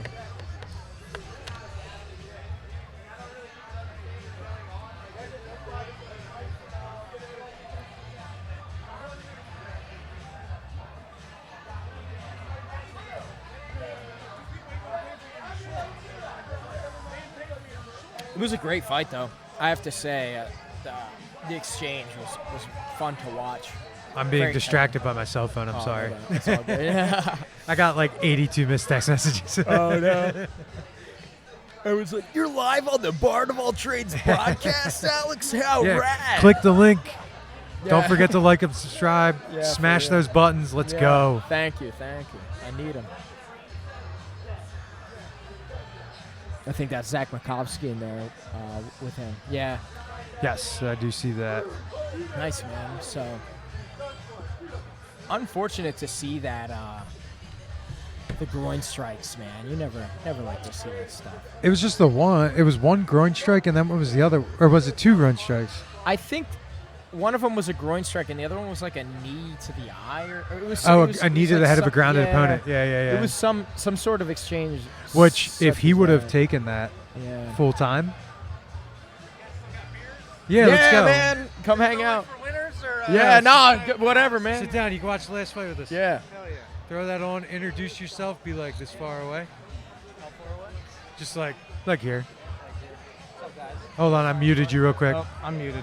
There you go. Now you're up. Hey, cheers. Yeah, cheers, mate. Cheers, fellas. Josiah Swar here. Yeah, I got you. Didn't quite go my way, but I had a blast. Yeah, no doubt, man. That was your debut, right? It was my debut, yeah. How's it feel? Oh, I'm hooked. I thought I was a little bit more ready, but, I had a blast. My body feels 100%. It's good. What are you looking at for turnaround time? When do you want to fight again? I'd love to get on the February card. 3rd or 4th. Yeah. They're saying that's going to be fireworks, man. So it'd be exciting to see you out again. And that you said that was your debut. That was my debut. Yeah. And Christian, let's see what we got for this we got to see the Alvarez decision fight. here. Yeah. Josiah, did you watch this fight, man? I did, yeah. Interesting Other than the nut exchange, shot, man. it was a pretty good fight. Yeah, seriously. It happens, man. It happens. Yeah, what are you going to do? Yeah. It's not Muay Thai. You got to give it some time. Yeah. 28. Judge Passanelli scored the bout 30-27 in favor of your winner by unanimous decision, the Panamaniac. The Panamaniac. Eddie Alvarez gets the W, man. All right. So give us just a little breakdown, man. That was your first fight. What's your background before that? So it's been 3 years since I've competed Jiu-Jitsu, but I did a good bit of IBJJF in 2019. Nice. Yeah, We just had Worlds, so you were watching that, huh? I actually didn't even get to tune into it. We let our Flow subscription lapse, so I gotta get. It was like I spent, it was like $150 a year. Yeah, and it was yeah. like I didn't really watch it. As soon as we let it go, it was like, damn, now there's all these things I want to watch on it. I know. I had some good matches and won some golds up in New York and stuff. I actually had a pretty good match against Hayron Gracie in the Absolute Division once. That was fun. Oh wow, man, that's awesome. Yeah, so I took this fight kind of short notice. I think it was only like 3 weeks ago or so. Oh wow, man, that's ballsy and, stuff. I've been training. I've been doing hill sprints. I did just last week. I did 30 minutes on the Versa Climber, and you think you're ready, but there's only so. You can only be so prepared. Yeah, so. Definitely. But I'm hooked. I mean, my body's good. I feel fine, and I'm just gonna keep pushing this as far as I can. Now definitely. you had some big takedowns in round one. Looking back, do you feel like you kind of maybe used a little too much energy there, and you're like, shit? But they did look cool. I will give you that. They look fucking cool. I don't know if it was the takedowns. I think it was more the getting my neck squeezed after the takedowns. He's a super game opponent. He's a purple belt. What belt are you? I'm a purple belt as well. Nice. Yeah. I'm more of a 145er. I weighed in at 149. I was going to ask you that because I know Christian pretty well, and then I was up actually at Jiu-Jitsu 1 all last week. Oh, yeah. I did see you there one day. And, like, he presents a weird problem because he is, like, 6'2". Yeah. And only 155 pounds. So it's kind of strange. But luckily, I mean, like, Nick's kind of built the same way. Yeah. So, boys. So you had a little bit of experience going in, which is good. A little bit, yeah. Definitely had an adrenaline dump the third round. Got that headache between the eyes. That happens. Thing, that happens. For sure. It's all part of it. I will say this. Back when I was in school and I was wrestling. Where'd you wrestle at? Lampeter, Strasbourg. Nice. Shout out. I still help coach. Great program. Nice. Love those guys. Is that a 2A school? A what? Is that a 2A school? Where Where are you from originally? Lancaster. Yeah, Lancaster? I'm from that area. Yeah. Yeah, I went to school there. It was what was I saying? It was, we're kind of evenly matched. I wrestled from 3rd through 10th grade. Didn't quite accomplish what I wanted in my wrestling career, but got a lot of experience. I've been helping coach them for 4 years now. So, yeah, definitely. We both have a background in wrestling, purple belts in jiu-jitsu. Yeah. I trained Muay Thai in the past. So, tell me a little bit about your striking background then. So I did some kickboxing for a couple years. I never competed, but I did that for a couple years. And then I actually trained Muay Thai in Brazil for 2 months. I had a girlfriend there back in the day. That's awesome. Yeah, actually, one of my good friends from Brazil, his name's Manuel. We got a world traveler here. Yeah, for real. The I would international love to go stud. back. How long were you there? I was there. So I went once. Was that 2016? I went for 2 months. Oh, 2017, I went for 3 months. You were living there, bro. Yeah, you speak for real. Portuguese? Just a little bit. Enough yeah. to like not die. Obrigado. Yeah, enough to not die. Enough to use a little bit of Portuguese, a little bit of charades kind of stuff. And, So and what get took around. you down there? I had a girlfriend from there. She was Brazilian. You Yeah. met her in the U.S.? Yeah, she came here as an au pair and ended up kind of living with me. And then, big complex story, but visa kind of didn't work out, so I ended up going back down there twice. And Nice. 2017, a real good buddy that's actually best friends with Alex Pereira. Real solid Muay Thai. nice. Those guys are fighting in in Thailand, in China, and everything. Pass them. Here you go. Some Here you go. stickers Take for those the- home with you. Yeah. Throw them on the car. Throw them on the cooler. I'll put them on my mirror. That's where I put all the stickers. Nice, There you nice. go. That's great. Yeah, so, but leading up to this, I have pads and stuff I hit with my brother and a couple of my friends. Okay. Just a month ago, I actually started doing boxing privates at Lancaster City Boxing Academy. So that's kind of helped me take stuff to another level, just a little bit. I mean, it's only been a month and a half I've been working with them. Yeah. So do you think, obviously, you know, working with the Jiu-Jitsu One crew, like they're getting you all set up, and you seem pretty self-motivated. Do you think you're going to make any more changes or add anything else into your training now that you made your debut and you're getting ready? You're like, I want to do this shit. Like, this is for me. For sure. And, you know, the past 2 years I kind of struggled with a knee and a hip injury. And now I've dug myself out of that. My body feels great. How old are you? I'm 28. Oh, so you're still relatively young. Yeah. Late so- 20s. Yeah, I'm going to, Chugging you along. know, as long as my body holds out, I'm going to see how far I can take it. And whenever it's, you know, not responding the way I want, I'll go back to jiu-jitsu, do that till I'm too broken. It's always there. Yeah, right. And then whenever that's done, too, I'll just focus on, you know, opening a gym. Yeah, just coaching. That's Yeah. like always the next Raising a challenge. team. I want to give back. I love the community. I love everything about all these people. you know, so. I have to say that, man. That's something beautiful about like every fighter we've had tonight, and I've seen consistently after every fight companion I've done. Everyone's super humble. Yeah. Like I've had a dude that like got the belt, and then the dude that he beat came back on, and it was just, you know, no one's really talking shit. They're all like, "Man, he got me." It was a very technical exchange, a very humble group in this the northeastern area, man. I love to see it. It's kind of hard to explain to people, like, you get in a fight with somebody and then you're best friends afterwards. What are you gonna say? This isn't like losing a football game, you know?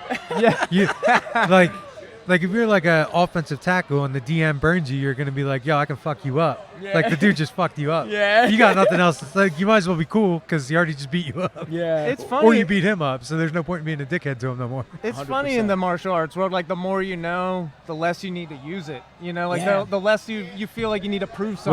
Well, you to also know somebody. the consequences now too. You're Exactly. like, this shit exactly. sucks. Yeah. Exactly. And it's always a roll of the dice. You know what I Yeah, mean? Like absolutely. you can be the most technically skilled striker in the world, and you get in a street fight, you step off a curb wrong. And, you know, like I think the more you know, the more you know shit can go wrong. So it's funny. The guys that are trying to pick fights are oftentimes the least trained kind of guys. The biggest you know? idiots. Yeah, for sure. And Don't Christian's fight a hell for of a free. fighter, man. Like it was awesome to fight him, and like I'd love to train with him in the future. Like I mean, you it's should, all man. love. It's that whole Grindhouse crew. Like I said, they had 3 fighters tonight, and they're all around each other's size. We actually got him coming out for the main event. Sean Stefanelli is fighting at 140 tonight, a pro guy. They had Isaiah, they had Christian, they had Anise. You know, they're bringing 4 fighters here tonight. So, Hey, or rise, what do they say? Rising tide raises all the boats. right, it's you good. know? Absolutely, They have built-in brother. training I love partners, that and they all quote. want to achieve the same thing. So, It's magnetic, man. When you got people working towards something they love, it just pulls you into it, Yeah. you know? And, yeah, I mean, as long as you're not a woman beater or like a child abuser, I got nothing against you. Like, it's all love, you know? Yeah. Like, we can go out there, like, I beat up my friends, they beat me up, you know? Yeah, man. And that's how we get it Absolutely. out. So you're born and raised in Lancaster area? I am, yeah. Well, I Nice, was man. born in a little town called Five Pointville up above Five Pointville, Hefferville. man. And then I moved to Strasburg. That sounds like And, a hick town, dude. 5 is. Pointsville. Yeah, no, it is. It's literally the only real noticeable thing in the town is a 5-point intersection. Oh, you know? man. So, yeah, it's up by like Terry Hill, East Earl. Yeah, You know, that's shout out funny, to the man. country boys out Yeah, there. let's you're go. you're out there with the Mennonites and Them the Oh Amish. yeah, Yeah, yeah. All Mennonites. Yeah, riding bikes, Let's not go. scooters. Yeah, all you know? right. They could drive a car with no chrome on it. Yeah, right. For sure. So, All right, Josiah, man, you ready to watch this main event, brother? Hell yeah. Yeah, Hell hang out, This let's- guy, Stefanelli, he just fought, right? He just fought not too uh, long ago, yeah, and he took this fight. Actually, I believe this was supposed to be Matt Turnbull fighting tonight. Yeah, but Matt ended up getting injured. He got I injured, heard. so that was a Oh, that's Martinez right. guy. Yeah, Mike had told notice. me on the podcast that Sean's actually stepping in for Mike Turnbull. So I have another Team Grindhouse guy, cornered by Matt Natterville and James Booth here coming out. So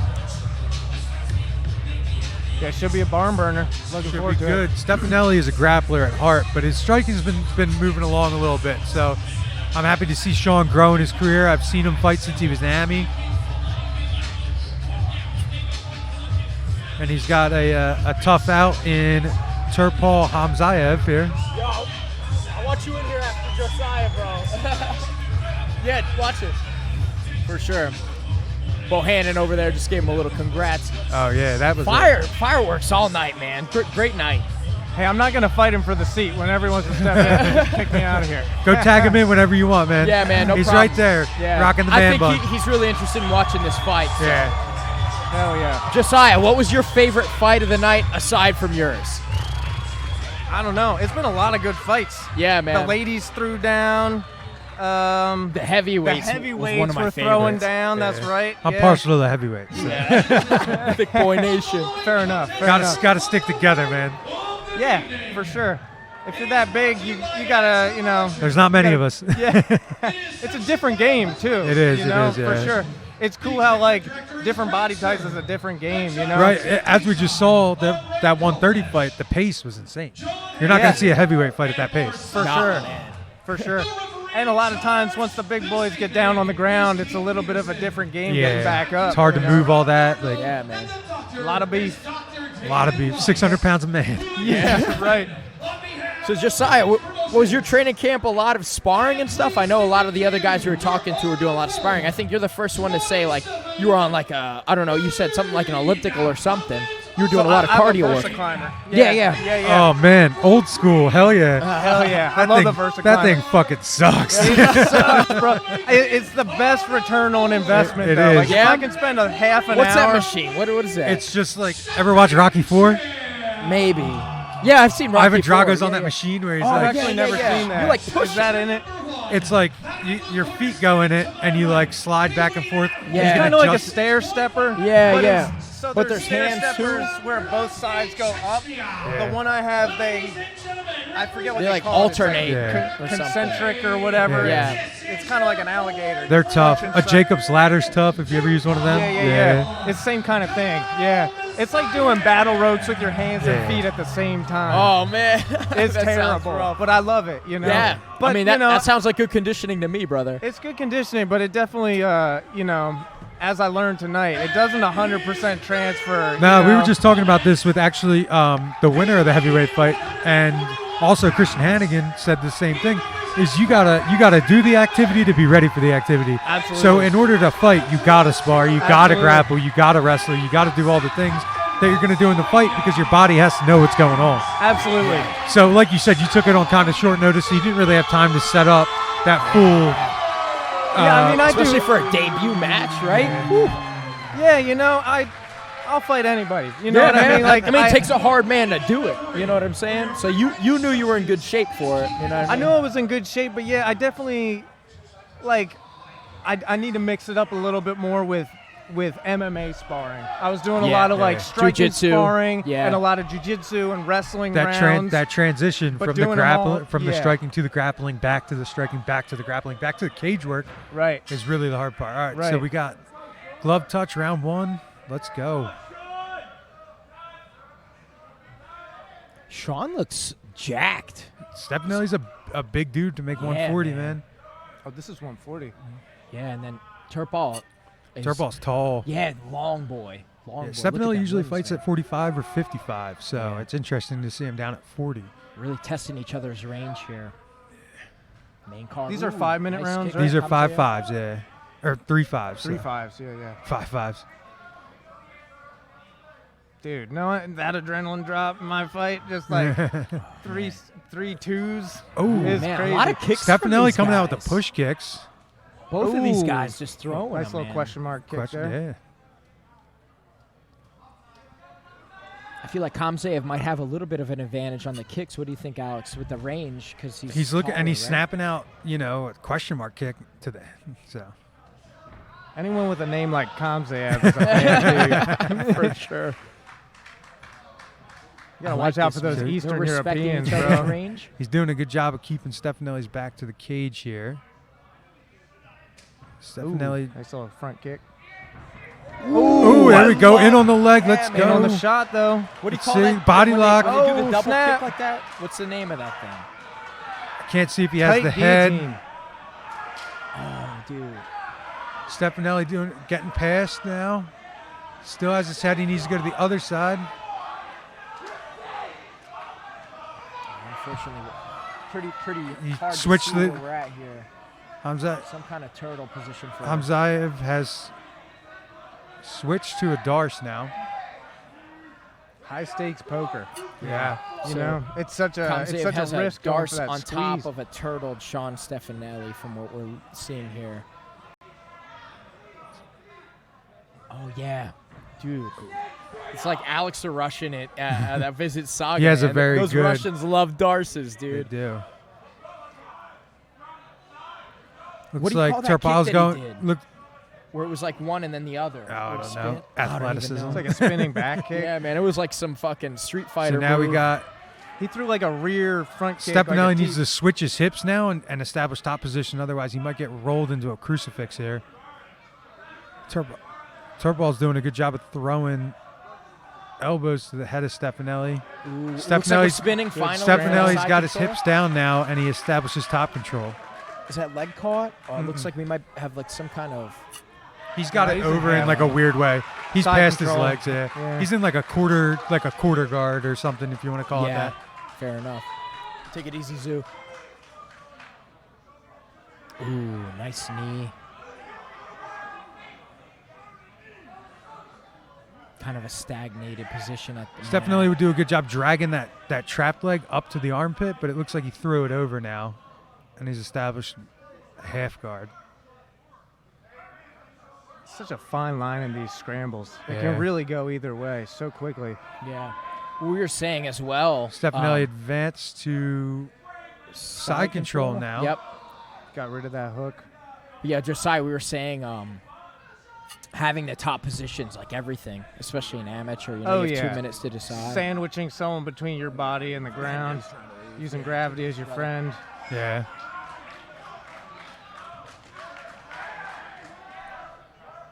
Stefanelli doing a good job staying composed here and not giving up position.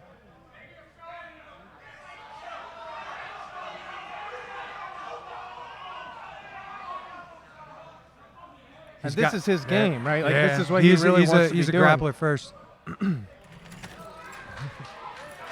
Knees to the body here from Stefanelli.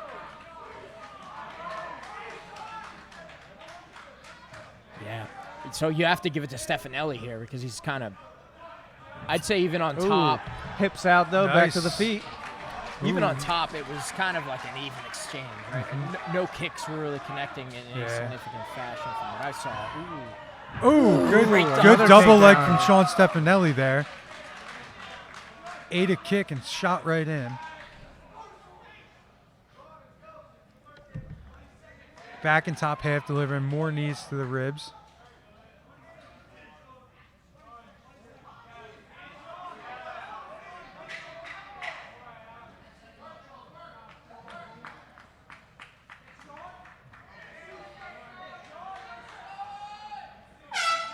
And that's the end of round one, and that's a solid round from Sean Stefanelli. 2 takedowns, side control both times. Ton of top control. Yeah. If Couple one of knees those landed. kicks would have connected from Kamzaev in the beginning, maybe we could have seen something different with him. Yeah, taking he some was top he was control. flicking him out there, Yeah. aiming for the head. So It's such a risk throwing kicks against a wrestler. Yeah. You know what I mean? Like, Yeah. you just eat it, get a hold of it, and then, you know, the game can change so quickly, for sure. Yeah. Well, I talked to another MMA fighter friend of mine. He said if you're a kick-dominant martial artist, you stand more straight up and down, and that's where you have the wrestling counter for Yeah. that. Where a boxer might have an easier time, Slightly you know, crouched, yeah. reflecting a takedown attempt. It's just an interesting. Each type of stance definitely has pros and cons. I mean, Yeah. there's no, like, one style beats all. you Yeah. know, which is what makes it so entertaining. Yeah. It can change so quickly. Absolutely, man.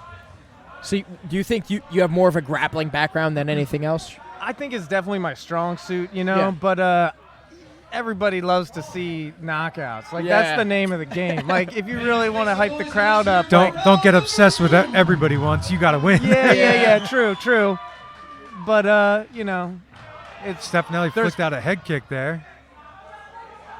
there's plenty of dominant champs that nobody knows about, and then there's the Nick Diaz's. Yeah. You know, it's all what you're trying to get out of it. Ooh, nice Absolutely. body kick from Stefanelli. I think this is the most kicks we've seen in like a match. Yeah, Another one of they're those not really tons of throwing rear many teeps. jabs or anything to find the range. It looks like they're both kicking. Front leg kick, another one. Snapping out crisp leg kicks to the thigh of Stefanelli's lead leg. I like Kamzayev's feints on his kicks were nice as well. Yeah, bro. Sean looks like if you Nice get overhand hooked, right man. from Stefanelli there. He's getting a little over aggressive and leading with his head there though at the end. Yeah, fair enough. He needs to dial it slightly back. Ooh, I love that Little press push kick from Stefanelli, yeah. I love how many kicks we're seeing. This is, It's I think all this is the kicks. first That's- Art of War And match on his I've ever hips seen. again, and he gets the takedown. Nice, right into side control. Just like you said, Josiah, that wrestling beats the kicks, man. But He's it only timing- takes one kick. It only It's takes all one kick. Leon Edwards and Usman, you know? Yeah, but Those Kamzayev's kicks, man, they're fast. they're coming out quick and they're snapping hard, but If they don't land, it they don't matter. land. Sean's closing the distance there. And he's not changing the level on him very much this round, I've noticed. He's going a lot of leg kicks. So I Yeah. think the threat of the damage up top isn't there. And Stefanelli feels a little bit more comfortable coming in. No doubt. And this is how you really slow down those kickers, you know? is Right, get grind him down, out, yeah, tire his legs out. Yep. force them to try and fight for their life and get back to the feet. Stefanelli would be good to drop a few short elbows here. Soften him up a little bit, maybe cut him. Looks like he's trying to work that forearm a little bit, maybe. Ooh. Ooh, more knees. Nice. God, punishing the ribs with those knees. Nice little short elbow. There we go. Yeah, There's one. More of them. Sean's doing an excellent job of maintaining top dominance. Ooh, my God, bro.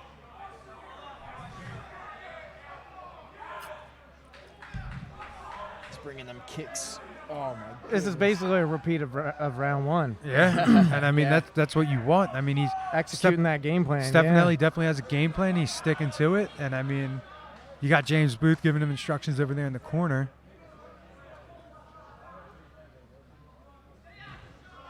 Do you Like- know what like- belt?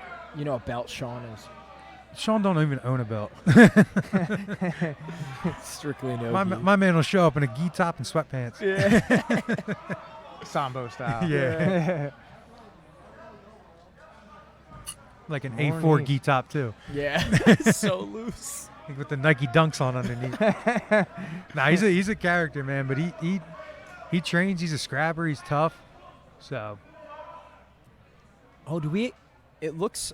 It's tough to see from our angle, but it looks like we have either a limb or the back or something. There's an exchange going where it's not side More control knees. anymore, is it? I think it was just a tanglement of arms that we were seeing. Yeah. Oh yeah, you're right. He's trying to He's trying to hip up over top. hip up over top.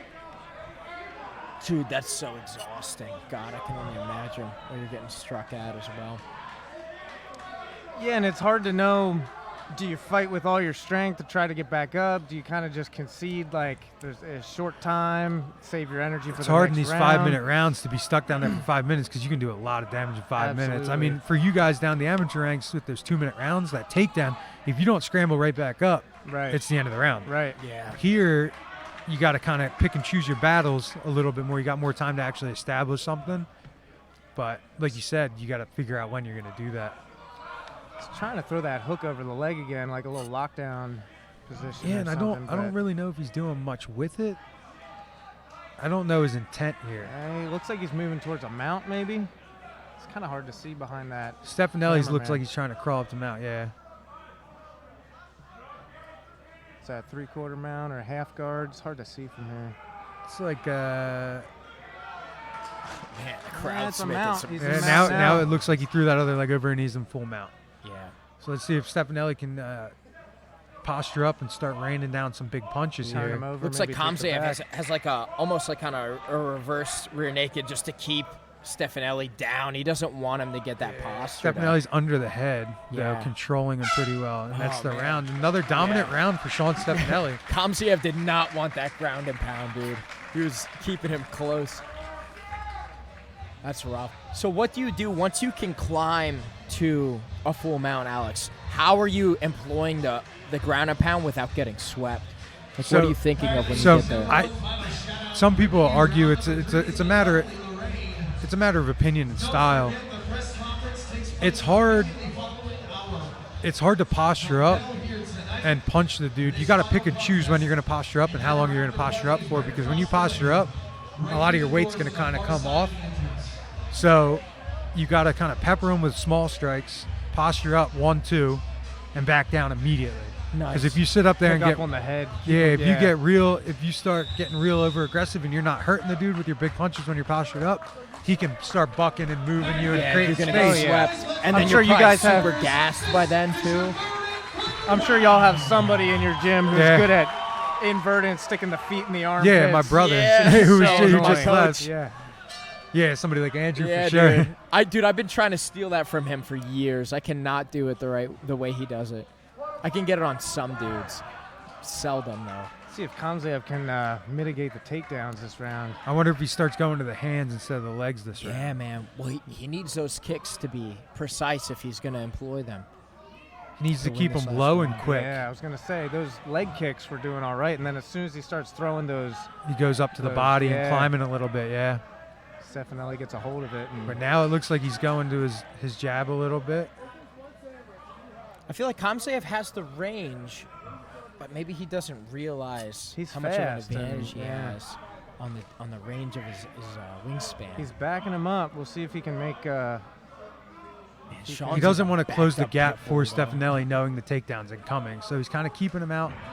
But Sean's feeling confident right now, so Yeah. he knows that he's okay at that range, it seems. He kind of ramps up And yeah, Sean man, shoots he again does with a nice Another trip. takedown. Oh, And can he cover the hip? And he does, and he gets the body lock, and he starts climbing. again, His head's man. out. A buggy choke Buggy attempt. choke? A buggy choke. Man, somebody's been watching some Oh, DVDs. my God. Renee Sosa, where you at? Shout out. Brown belt. World bronze medalist Renee Souza. Oh, yeah. Renee, have some hispetch. Stefanelli back in full guard now. I like that we saw that buggy choke attempt, though. What is he doing? Why are you going for a I don't body know. lock You're in locking yourself position, into that man? guard. That doesn't Yeah. give you any attempt to sweep. And the guy's been pretty content to just sit in your guard. I don't know what he's tactically. Oh, we got some bottom elbows to the top of the head there, Tony Ferguson style. And he's raining him down. Stefanelli posturing up and dropping one big one down the pipe.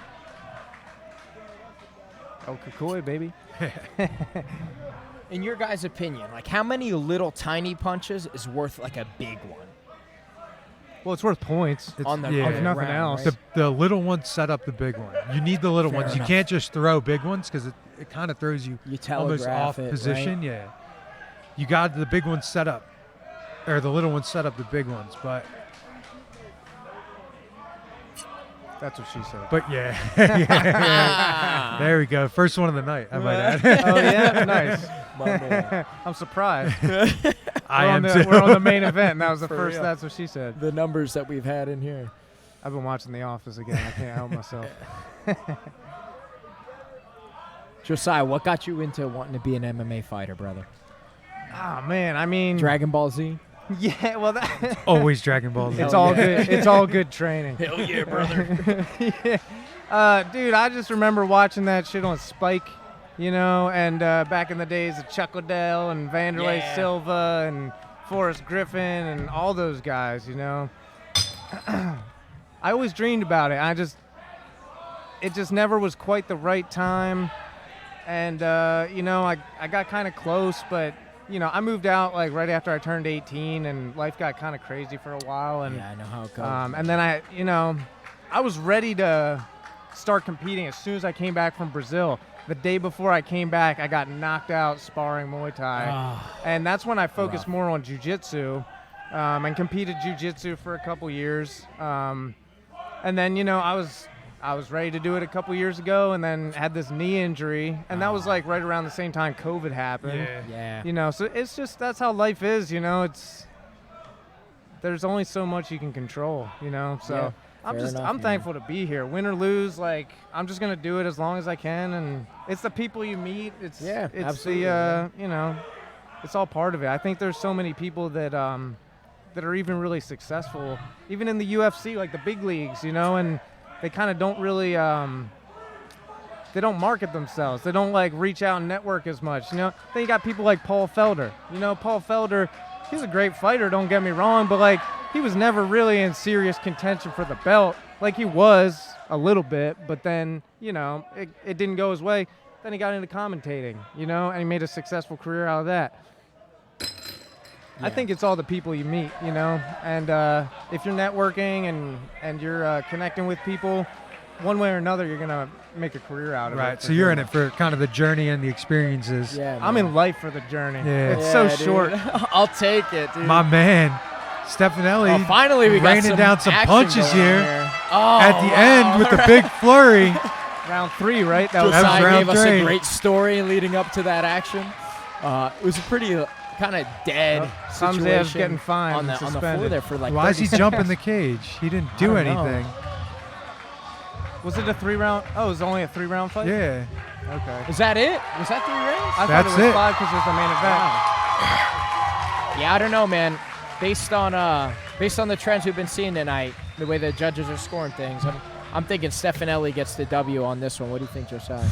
He spent 2 solid rounds on the ground getting kneed from side control. So Yeah. I don't see how he could picture himself winning. See you soon. Bro, thank you so much. I appreciate it, sir. Take it easy, bro. Fair enough, man. Fair take. That's good stuff, man. I know Greg Serb said before the fight, if you jump on the cage, you will be fined and suspended. So we've seen 2 people jump on the He cage does not. tonight. I hope He plays no games. Yeah. That man plays I know. no games. I know. If none of you have experience with the Pennsylvania Athletic Commission, they are a very serious individual. He runs a tight show. He does run a tight ship. And he's probably listening right now, so Yeah. I got nothing bad to say about him. No doubt. Stefanelli's real amped up. He had a quick turnaround from his last fight. Yeah, man. It's pretty exciting stuff, man. You love to see like a technical bout, but the last Art of War I was at, man, more times than not, it was a knockout or submission. Where tonight it was all majority was judge decision. So pretty good event so far. Or I guess thus far. This is it. See what we got here for the final call.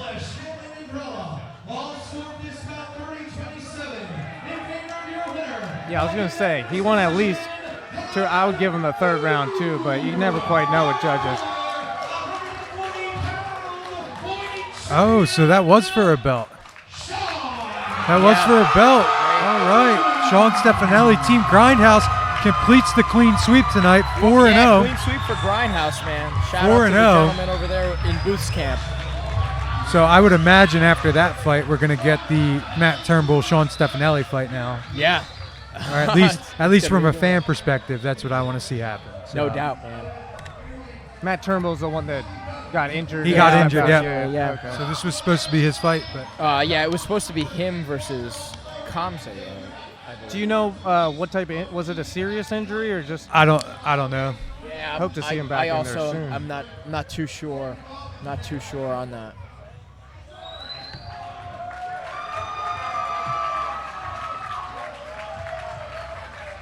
Great exchange from these guys, though. I love the kicks, man. That first round, man, like you guys said with the question mark kicks. What's that? It was a coming up and then curving. It was a little bit of a stylistic matchup there. Yeah. It definitely looked like Hamzaev wanted to strike, and Stefanelli was content to just grapple and pick his shots and get in there and just grind it out. I think he got every takedown attempt. It was a success as well, man. Great showcase from Sean Stefanelli tonight. Who's the dude I'm supposed to tap in here? I want to make sure he has some Oh time no, here. don't worry about it, man. Don't worry about it. When I see him, Okay. I'll pull him over. If he doesn't Don't come worry back about it, over, it's Josiah. his loss. Yeah, fair enough. I'm not trying to steal the show. Yeah. You guys driving back tonight? Yeah. It's only an hour and a half. Yeah, it's not that bad. Yeah, that's all right, man. So where's your main gym, Josiah? Where'd you say? Jiu-Jitsu 1. It is Jiu-Jitsu 1. Yeah, Nice. And Jiu-Jitsu 1. you said you were dropping over there. Represent. Yeah, for sure. Dude. I was there. Awesome. I was there all last week. Excellent. Top place in Lancaster if you're ever interested. Yeah, a Stop lot by of good Jiu-Jitsu dudes. 1.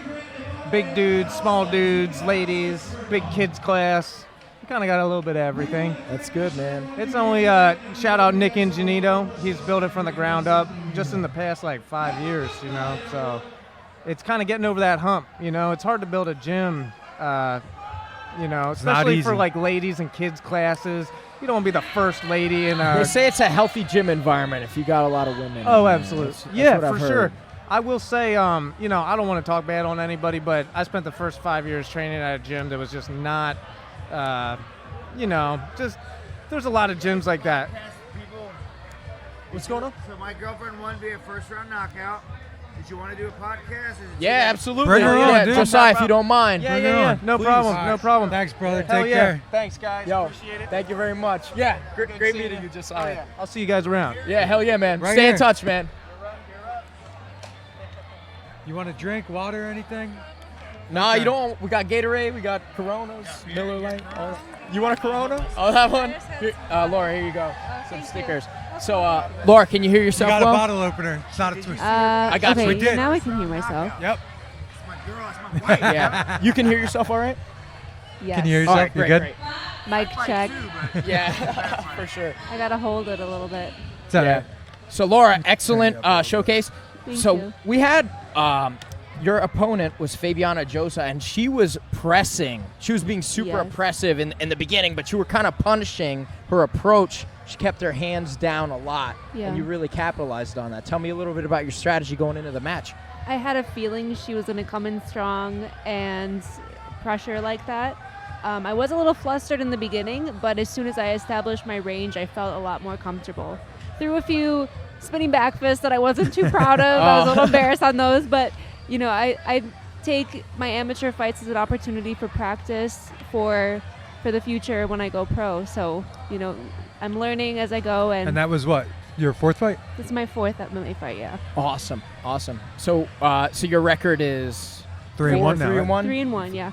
Yeah, nice. So That's a I good saw way to you be. got bloodied up. What did she land a Yeah. punch or it was a headbutt? What was it that got? It looked like you're like. Or was it left her blood eye. on you? Oh, my nose bleeds so easily. I'm actually right. getting it cauterized next week. Oh, so nice. I wish I So was- like one jab usually does it. Yeah. Literally, I mean, I felt it when we were in the back room. I'm like, oh god, my nose is gonna bleed. Like it was so dry, especially this time of year. Yeah. Like when I fought in the summer, I was fine. It's just always the dry weather that I had a feeling it was gonna bleed, and I was expecting it. So I wasn't surprised when it started bleeding. But the doctor's like, oh well, you know, shouldn't be bleeding, but whatever. Yeah. I mean, it's No, part- yeah, it was an excellent showcase. So first round, right? We got it done. Can you tell me a little bit about your camp? What did you do leading up to the match to get you really prepared? I mean, you came in super confident. Yeah, well, I just switched camps recently, and they have a heavier wrestling base, which is great for me because it helps me learn to establish my range better, and just kind of keep my wrestling defense. That's more so my game plan. So having partners that especially come in kind of the same way that she does really helps me Nice. get better at that. and what's the name of your gym and where is it? I'm at Pura Vida in Milwaukee, Wisconsin. Oh, you guys Whoa, came what? all You're in Wisconsin? Yeah. My cousin lives in Wisconsin. Oh, so you came from a boxing background. Okay. Yeah, So you guys came all the way from Milwaukee? we did. We drove 14 You hours. drove. No. Road trip 14 it up. hours. That was drive. a rough drive, but we left on Tuesday, so had a few days to rest. Had an intense weight cut, so I wanted to Now, make sure it was good. I saw you're fighting at 140. Do you think when you go pro you're going 35? Let's see. I think right now I definitely procrastinate a little bit too much, and I sweat a little bit more than I wanted to. Mm-hmm. Right now I like 45, but I like that there's more matchups at 35. Being a bigger girl is difficult. There's just not many options. You do have the height for 45. So it's Yeah. like I was just wondering because I saw it was a 40 and I was like, oh, weird 40, but makes sense. So you think 45 is your future? For now, yeah. now. I would like to try 35 just to see how I feel, See but how the I would weight have cut to goes. prepare. That would take a little bit longer for me, or I'd have to maintain a lower weight in order to go there. But I definitely feel like I have the height to do either weight class. Now, did you guys Yeah. do day of weigh-ins today or did you do day before? Day before. Okay. Nice. Yeah. Oh, that's always That's much good. better. Oh yeah. Much So better. What's yeah. your meal that you always go to, like when you weigh in the day before? Like, do you eat like a lot of carbs? You go for like some spaghetti. Heavy carbs. We did pasta this time. I like sushi too. So Oh, that's let's another go. good one. A Yeah. little rice and fish action. There you Yeah. go. Absolutely. Yep. Those are my two favorites. But this time we did pasta, and it did me well. So I'm happy with that. I'm gonna write that awesome. in the book. Like that works. That's awesome. Yeah. So was this your first finish from strikes in MMA? Yes. How's that feel? It feels amazing. I'm very happy. Yeah, I want to continue that. I know I have heavy hands, and I haven't really been able to showcase them the way that I wanted to by getting a knockout. So it feels good to finally get that under my belt. So coming from that boxing background, how do you feel like you've had to adjust your striking, because the pivots and everything else aren't necessarily there the same way they are in boxing? Yeah. So I'm just, what's your take on that? The hardest thing was getting light on my feet. I was always very heavy on my front foot especially, which makes it so easy to get taken down. When I first switched over, I was struggling so much with the wrestling defense because people would just see my front leg was super heavy and immediately come in for that single leg. Right. So I've definitely worked on being more loose and relaxed and, establishing the kicks too and trying to get better at kicking, which helps me not maintain my bad boxing habits. Right. Yeah, that makes sense. So how much of a grappling background do you have? I know we didn't really get to see any of that, but a lot of what we saw tonight was super grappling oriented. I'm a jiu-jitsu guy myself, so I'm just curious, like, do you have a decent grappling background? I used to see you were focused a lot on wrestling, which was great. Your confidence showed tonight. Yeah. I started boxing about 4 years ago, and then I did that for about 8 months, had a few fights, and then I switched over. So I'm about 3 years into BJJ. Nice. And I'm still a white belt, but I've also been doing a lot of no-gi, and I enjoy it. I'm ready to use my jiu-jitsu whenever I can. I do have a triangle finish for my first fight, so I try to use it when I can. I'm willing to get a finish in any way possible. So hey, that's what it's about, right? Yeah. You want to get in and get out. So You got like long limbs, so triangle's like perfect for I you. love them. I love triangles. The mounted triangles on my back, anywhere, I'm ready for them. Yeah. That's awesome, man. Do you ever get a situation where you get the triangle and you can do some striking? Andrew caught me in that the other day. It's the most impressive place to be. I mean, when I got that finish, I beat her up on the feet, and then she took me down, and I was on my back, and I just kept punching and punching until I got that triangle. So that's the one thing that is different about doing the novice amateur here, is that you can't do that ground and pound. I was going to ask you, were most of your fights in Wisconsin before, or in the Midwest? My last one was here in July, and then my other two, one was in Chicago, and then the other was in Wisconsin or in Kentucky. So those rules were more lenient than they're more closer to pro rules. Yeah, that's really cool. Can you tell me, like, which rule set do you like more? I like closer to pro. Yeah, the real deal. No doubt. I want it to be the real deal. Like, I like to knee to the head. I want to throw flying knees. I like throwing all that fun stuff. You know, it's the entertainment industry at the end of the day. So I want to have fun, which is why I try to throw those back fists. But you know, that's what this is for, to learn. And like you said, you like to use this time as practice. So it's good to see you get out there and want to do things that you are actively working on. Yeah. And use this time to practice. For sure. Yeah, that's awesome, though. Well, thank you very much for hanging out. Appreciate it. Thanks for talking to us. Thank you for having me. Don't forget to take take the stickers. Your memorial. Stay in touch. Yeah, of course. Thank you. My cousin actually lives in Wisconsin, so I might have to look you up. And where in if Wisconsin? I don't. It's something with like white or like water or something. Whitewater? Is that a place? It's a college. Did you go to college there? I or don't they go know. to college? It's my cousin's like a male, but he's like. It's some shit like that. Muskego is nearby. Yeah, we live in Muskego. Actually. Dude, I'm gonna hit you up. Yeah, that's where we are. Yeah, definitely. Find me on Instagram. I'll follow you back. Sure. Yeah, Thank great you. meeting you. Take Laura. care. Great win tonight, and have a safe trip home. Thank you for having me. Thanks, guys. Bye. Awesome. Yeah, thank you very much, dude. You want a sticker? Yeah. Cool, man. bro. Yep. Is that the Instagram too? Yeah. If you look that up, if you look up the hashtag, you'll take find one of it. these, and then if you scan that on the back, it'll have the event there. Yeah. And then you can That's watch the the interview channel. and everything. Yep. Cool. Yep. Thank you, man. Take care. Awesome. I think they're doing one over there. Yeah, I think it's over by event's the doing yellow one over thing right there. so. Yep. Take care. All right, Alex. So, dude, awesome event. I just want to shout out the sponsors and everything. Do it up. First, we're going to start off with Saga Jiu-Jitsu, obviously, where I found Alex. Hatboro, Pennsylvania. Let's go. Yeah, absolutely. And we talked about this a ton before. Best Monday class for competitive play in Brazilian Jiu-Jitsu, in my personal opinion, in Pennsylvania. And then Valley Jiu-Jitsu, representing the boys. Make sure you reach out. Get a week for free if you mention the Bard. We'll learn how to beat people up, and I'll beat you up too. And then Vedinian, darklegacy.net. Make sure you guys check that out if you like horror, sci-fi, and creative content like that. He's got a bunch of amazing things on his website. And are you leaving? As well, I'll see you. we got to shout out Art of on War, Mr. Booth. All your guys killed it. Come here for a minute. Get in the frame. Show your face. Look at this guy. This guy puts out champions. My goodness. Thank you so much. Take it easy, bro. I gotta come for a match soon, man. We gotta do some rolling. Are you setting up the Turnbull Stefanelli fight now? It has to be.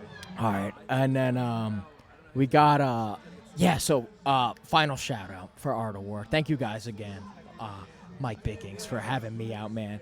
Always a pleasure to be here, man.